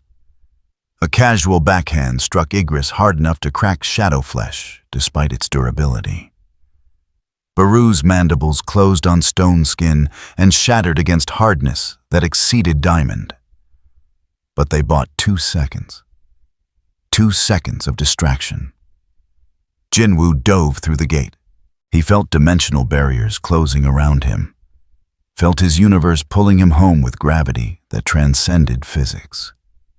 Felt Gotham's reign disappear, replaced by absence that suggested transit through spaces where matter was optional. Darkseid's hand shot through the gate after him. It caught Jinwoo's ankle mid-transit, stone fingers, wrapping tight, pulling back toward Gotham with strength that fought the universe itself for ownership. The gate began collapsing, unstable, too small. Never meant to accommodate 2 beings of their magnitude. You think you can escape? Darkseid's voice echoed through dimensional barriers. You think any realm is beyond my reach? Jinwoo twisted blade, cutting down at the hand that held him. The blade struck stone skin, and this time in the compressed space of collapsing dimensions, found purchase. It bit deep, carving through invulnerability that should not yield, drawing ichor that burned like acid. Darkseid roared. The hand released. Jinwoo tumbled through the gate as it collapsed, completely dimensional scar, sealing behind him with finality that suggested it would not open again. He fell through void and vacuum and spaces between spaces, authority barely protecting him from environments that would have dissolved conventional matter. Then he struck ground. Not Gotham, not the docks. He was home. Earth 616. The dimensional signature was unmistakable. This was his universe, his world, the realm where his family waited. He lay on wet pavement, breathing hard, blade still clutched in hand that refused to release it. Rain fell, different rain, familiar rain, the rain of a world that remembered him. Behind him, the dimensional scar was gone, sealed, healed permanently by his passage and Darkseid's attempted follow-through. The Dark God could not follow now, could not reach this universe without tearing open entirely new paths, and such effort would take time. Jinwoo had escaped, but as he pushed himself to his feet, as he felt his shadows settling into familiar patterns around him, he knew this wasn't over. Darkseid had his scent now, had felt his authority, tasted his power, developed obsession that transcended tactical objectives. The Dark God would come, eventually, when he found the path, and Jinwoo would be waiting. For now, though, there was only one priority. He reached into the shadows and spoke a name that meant more than any title or authority. Jaina. His sister appeared in his mind through the connection his shadows maintained. Safe, alive, waiting at home with their mother, both of them hoping without allowing themselves to believe. Shadow exchanged one final time, leaving the empty street behind, traveling toward the family that made all battles, all suffering, all impossible odds worthwhile. On Apocalypse, Darkseid stood in his throne room and studied the hand Jinwoo had cut. The wound was already healing, but the scar would remain first mark any being had left on him in centuries. He smiled. Well played, Shadow Monarch. You have earned your freedom, for now. He turned to Desaad, who cowered nearby. Locate his universe. Begin mapping dimensional pathways. Prepare invasion forces. His eyes burned brighter. He thinks escape means victory. Let us teach him the difference between postponement and resolution. In the watchtower, Dr. Fate slowly stood, helmet cracked but functional. Superman and Wonder Woman had returned, drawn by the destruction. They found him alone in the ruined medical bay, standing amid debris and the absence where Jinwoo had been. Did he make it? Superman asked. Fate nodded slowly. Yes, the Shadow Monarch has returned home. And Darkseid remains frustrated but planning. This was not defeat for him, merely delay. Fate turned toward the window where Earth rotated peacefully, unaware of how close it had come to dominion. But we have earned respite. Time to prepare. Time to reinforce dimensional barriers. Time to ready ourselves for the day he returns. Wonder Woman looked at the space where the void had been. Will Jinwoo be safe there? No one is safe from Darkseid once he decides to pursue them. Fate's voice carried certainty that felt like prophecy. But Sung Jinwoo is no longer our concern. He is his universe's protector now.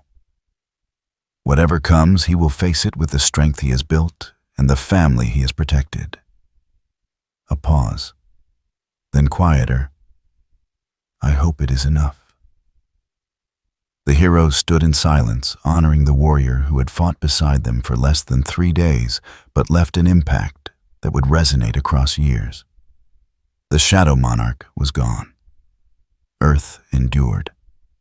And in the spaces between universes, predator and prey had both learned that the hunt was not over. It had only evolved. Sol wore the late afternoon light like a familiar coat, golden and warm, softening the edges of glass towers and concrete sprawl. The city hummed with its usual rhythm, millions of people compressed into efficient density, each pursuing their own small orbits around work and family, and the mundane concerns that filled human lives. Jinwoo materialized in the alley behind his apartment building, shadow dissolving into conventional darkness as his authority settled back into familiar patterns. The dimensional transit had been rough crossing between universes always was. But he was home. The air smelled right. The ambient mana felt correct. Even the quality of shadow was different here, more responsive, more attuned to his command. He stood motionless for 30 seconds, simply breathing, letting the reality of return sink into bones that had spent 3 days convinced they would never feel this particular gravity again. Then he walked. Not shadow exchange, not teleportation, walking one foot in front of the other. The mundane movement of someone who wanted to feel pavement and distance, and the simple act of approaching home through physical space rather than folding reality to bypass it. The apartment building was exactly as he remembered. 6 stories, slightly weathered, managed by a landlord who fixed things eventually, but never promptly. His unit was on the 4th floor. He took the stairs, each step bringing him closer to the 2 people who mattered more than authority or power or any title the universe might bestow. He stopped at the door. His key was somewhere in the shadows. He always kept essential items stored there, protected against loss or theft.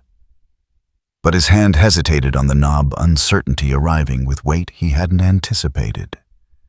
3 days for him. How long for them? Time moved differently between dimensions. Hours could become weeks. Days could compress into minutes. He had left pursuing a monarch through a desperate gate, expecting to return within a day at most. Had they been waiting hours, weeks, months? The door opened before he could knock. His mother stood there.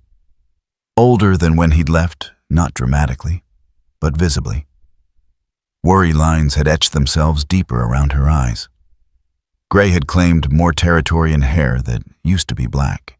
She wore comfortable house clothes, the kind reserved for evenings spent at home, rather than appearances requiring public presentation. She looked at him for 3 seconds without speaking. Then her hand rose to cover her mouth, and tears began falling with the silent intensity of someone who had convinced themselves they would never cry from joy again. "Jinwoo," she whispered. Just his name, nothing more. But the way she said it carried everything: relief and fear and love and the desperate hope that this was real rather than dream or delusion. He stepped forward and wrapped his arms around her. She was smaller than he remembered. Or perhaps he had grown changed in ways that transcended physical dimension during his time away. She sobbed into his shoulder, hands clutching his coat as if afraid he might dissolve if she released her grip. "I'm home," he said quietly. "I'm sorry I was gone so long." 11 days, his mother managed through tears. "You were gone 11 days. We didn't know.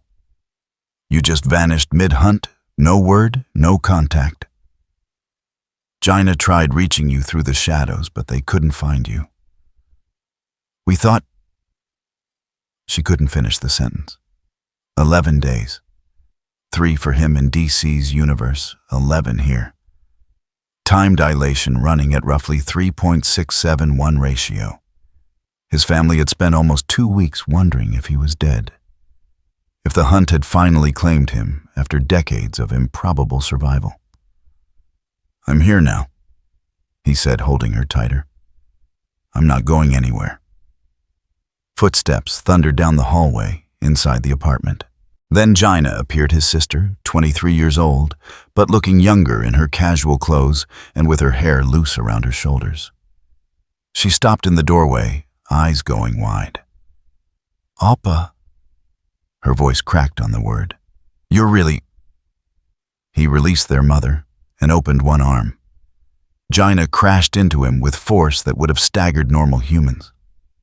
She was crying too, face pressed against his chest, words tumbling out too fast to parse fragments about worry and fear and anger at him for leaving without warning and relief that he was back. They stood there in the doorway, the three of them, while neighbors passed in the hallway and pretended not to notice the family reunion occurring in full view. Seoul continued its evening routine around them, but for Jinwoo, the universe had contracted to this moment, this space, these two people who made every battle worthwhile. Eventually, they moved inside. His mother insisted on making tea despite the hour being wrong for it.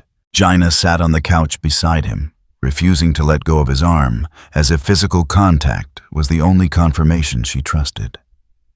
Their mother brought tea that none of them drank, the ritual serving its purpose simply by existing. "Where were you?" Gina asked finally, once the tears had subsided into occasional sniffles. "The shadows couldn't track you. It was like you vanished from existence entirely." "Different universe," Jinwoo said, deciding that honesty served better than comfortable lies. His family deserved truth, even when truth was complicated. "The monarch I was hunting opened a gate between dimensions. I followed. The gate closed behind me." His mother's hand went to her mouth again. "You were trapped." "For 3 days, yes.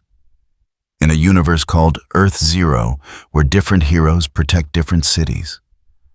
I fought beside them, helped stop an invasion, then found a way home." He summarized in broad strokes, editing out the parts where he nearly died multiple times, where Darkseid had offered to make him kneel, where the cost of summoning primordial shadows had damaged his future growth. His family needed to know he was safe, more than they needed to know the specific dangers he had faced.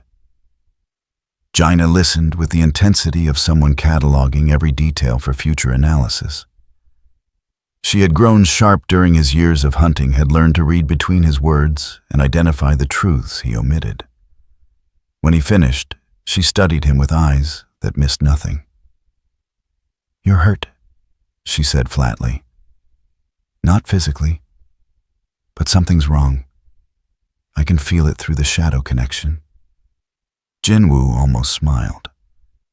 His sister had always been perceptive, but her sensitivity to his condition had intensified since he became Shadow Monarch. The connection they shared through his authority allowed her to sense his state in ways even his shadow sometimes missed. "The fight cost more than I anticipated," he admitted.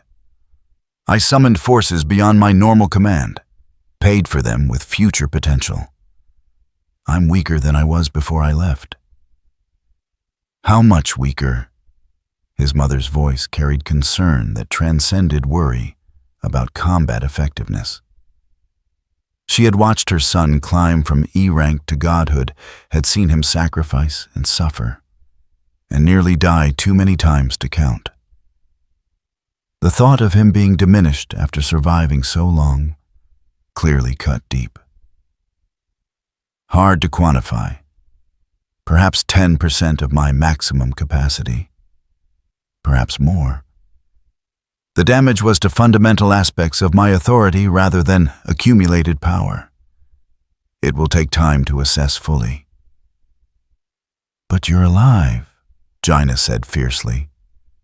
"You came home. That's what matters." "Yes." Jinwoo finally picked up his tea, letting the warmth seep into hands that had forgotten they could be cold. "That's what matters." They sat in comfortable silence for several minutes, the kind of quiet that only families who had weathered too much could appreciate. Outside, Seoul's evening deepened into night. Inside, simple presence was enough. Eventually, his mother stood moving to the kitchen with purpose that suggested food was imminent. Jinwoo knew better than to argue. She expressed love through cooking, and after 11 days of worrying, she would feed him until he surrendered or his shadows offered to help digest. Gina remained beside him, head leaning against his shoulder in gesture that reminded him she was still his younger sister, despite everything they had both survived. "The shadows missed you," she said quietly. I could feel them searching, getting more desperate each day. Bellion tried to maintain order, but even he was worried. They performed admirably in my absence, Jinwoo replied, thinking of how his 3 strongest had bought him precious seconds during the escape. They always do. Did you have to fight alone there in that other universe? No. I had allies. Heroes who fought beside me, who sacrificed to help someone they barely knew.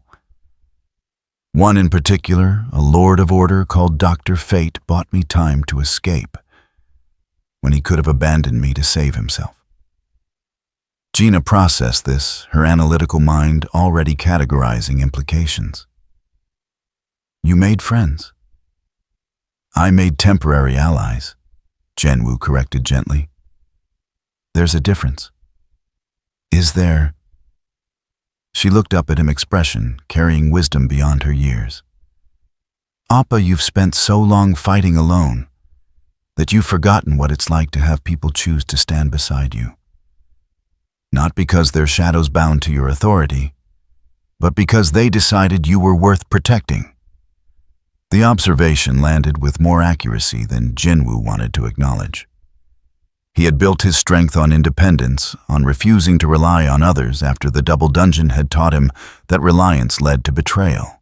His shadows were loyal because he commanded them. His family loved him because he was family. But having someone like Superman or Wonder Woman choose to fight beside him, having Dr. Fate sacrifice his safety for Jinwoo's escape, that was different. That was the kind of alliance he had stopped believing possible. Perhaps, he conceded finally. His mother returned with food, too much food, a spread that could have fed 6 people easily. Kimchi and rice and 3 types of banchan and soup that steamed fragrantly. She set it before him with expression that brooked no argument about portion size or appetite. They ate together, conversation drifting to mundane topics. Gina's university classes, their mother's book club, neighborhood gossip that Jinwoo had missed during his absence. Normal life continuing despite the cosmic scale violence that had occupied his recent days. It was perfect.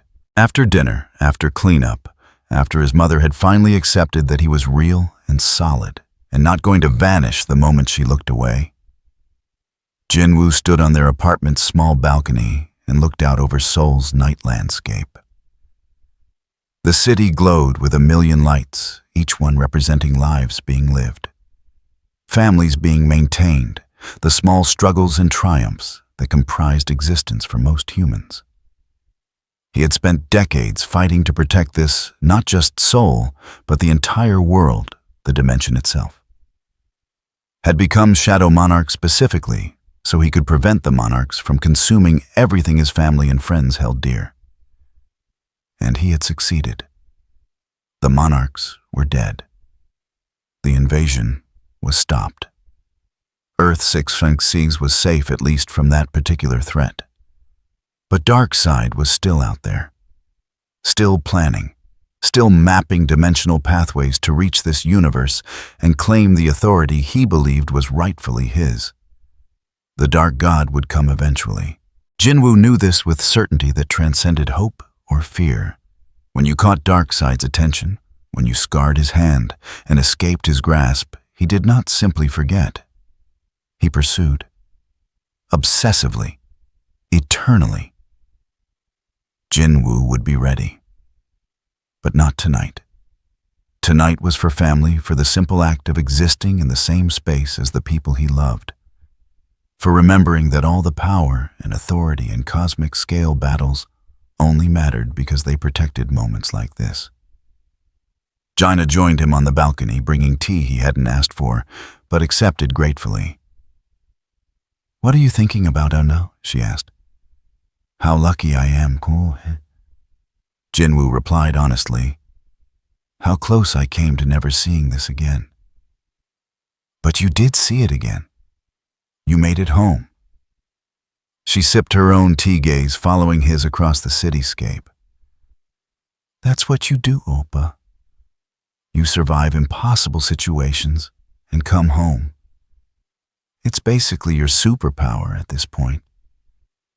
Jinwoo smiled despite himself. I had help this time. Had help this from the heroes in that other universe. Yes, and from you and Mom. Knowing you were waiting gave me reason to keep fighting, when the surrender would have been easier.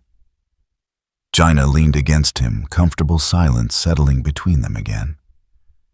Behind them through the open door, their mother hummed while cleaning dishes that were already clean. Normal sounds of normal evening in normal apartment. Except nothing about their lives had been normal for years. Jinwoo was a god-tier hunter who commanded 10 million shadows. China was sensitive to dimensional energies most humans couldn't perceive. Their mother had spent years in magical coma before Jinwoo gained power to wake her. They were strange family living strange lives in a world where monsters existed and heroes fought to contain them. But they were together, and that made everything else manageable. If that god comes here, China said quietly, if Darkseid finds his way to our universe, I'll stop him. Jinwoo interrupted gently. With my shadows, with my authority, with everything I've built and learned and become, I won't let him take our world. I know you won't. China's voice carried absolute faith that Jinwoo didn't entirely feel he deserved. Because you're the Shadow Monarch, and because you're my brother, and neither of those things quit when the fight gets hard. She went back inside, leaving Jinwoo alone with the night and his thoughts. He stood there for another hour, watching Soul breathe, feeling his authority settle back into familiar patterns, letting himself simply exist without fighting or hunting or calculating odds. Eventually, he went inside. Checked that his mother and sister were safe. Confirmed that the apartment's wards, which he had placed years ago and reinforced regularly, remained intact. Ensured that his shadows maintained their constant vigilance. Then he lay down in his own bed, for the first time in 11 days, and closed his eyes. Sleep came quickly, deep and dreamless in a way it rarely was. No nightmares of battles fought, no visions of threats approaching. Just simple rest in familiar space surrounded by family who loved him, and shadows who served him, and the profound comfort of being home. In the darkness of his room, his shadows gathered close. Bellion and Igris and Baru materialized, partially maintaining watch while their master slept. They had questions about the universe they had visited, about the heroes they had fought beside, about the god who had nearly claimed their king. Those questions could wait. For now, their only duty was protecting this rest, this peace, this moment of safety that their master had fought across dimensions to reclaim. And far away, across dimensional barriers that would take even Darkseid months or years to breach Earth Zero, continued its own recovery. The Justice League rebuilt what had been damaged. Dr. Fate healed in the tower. Gotham and Metropolis mourned their dead and celebrated their survivors. They would remember the Shadow Monarch who had fought beside them for 3 days and left an impact that would echo across decades. Would remember his shadows and his strength and the quiet dignity with which he had faced impossible odds. Would remember that sometimes the greatest heroes were the ones who fought not for glory or recognition, but simply to return home to the people who waited. In Seoul, in a modest apartment on the 4th floor of a slightly weathered building, Sung Jinwoo slept peacefully. The hunt was over. The family was safe. Tomorrow would bring new challenges, new threats, perhaps even the return of the god he had scarred and escaped. But that was tomorrow. Tonight, there was only home, and that was enough.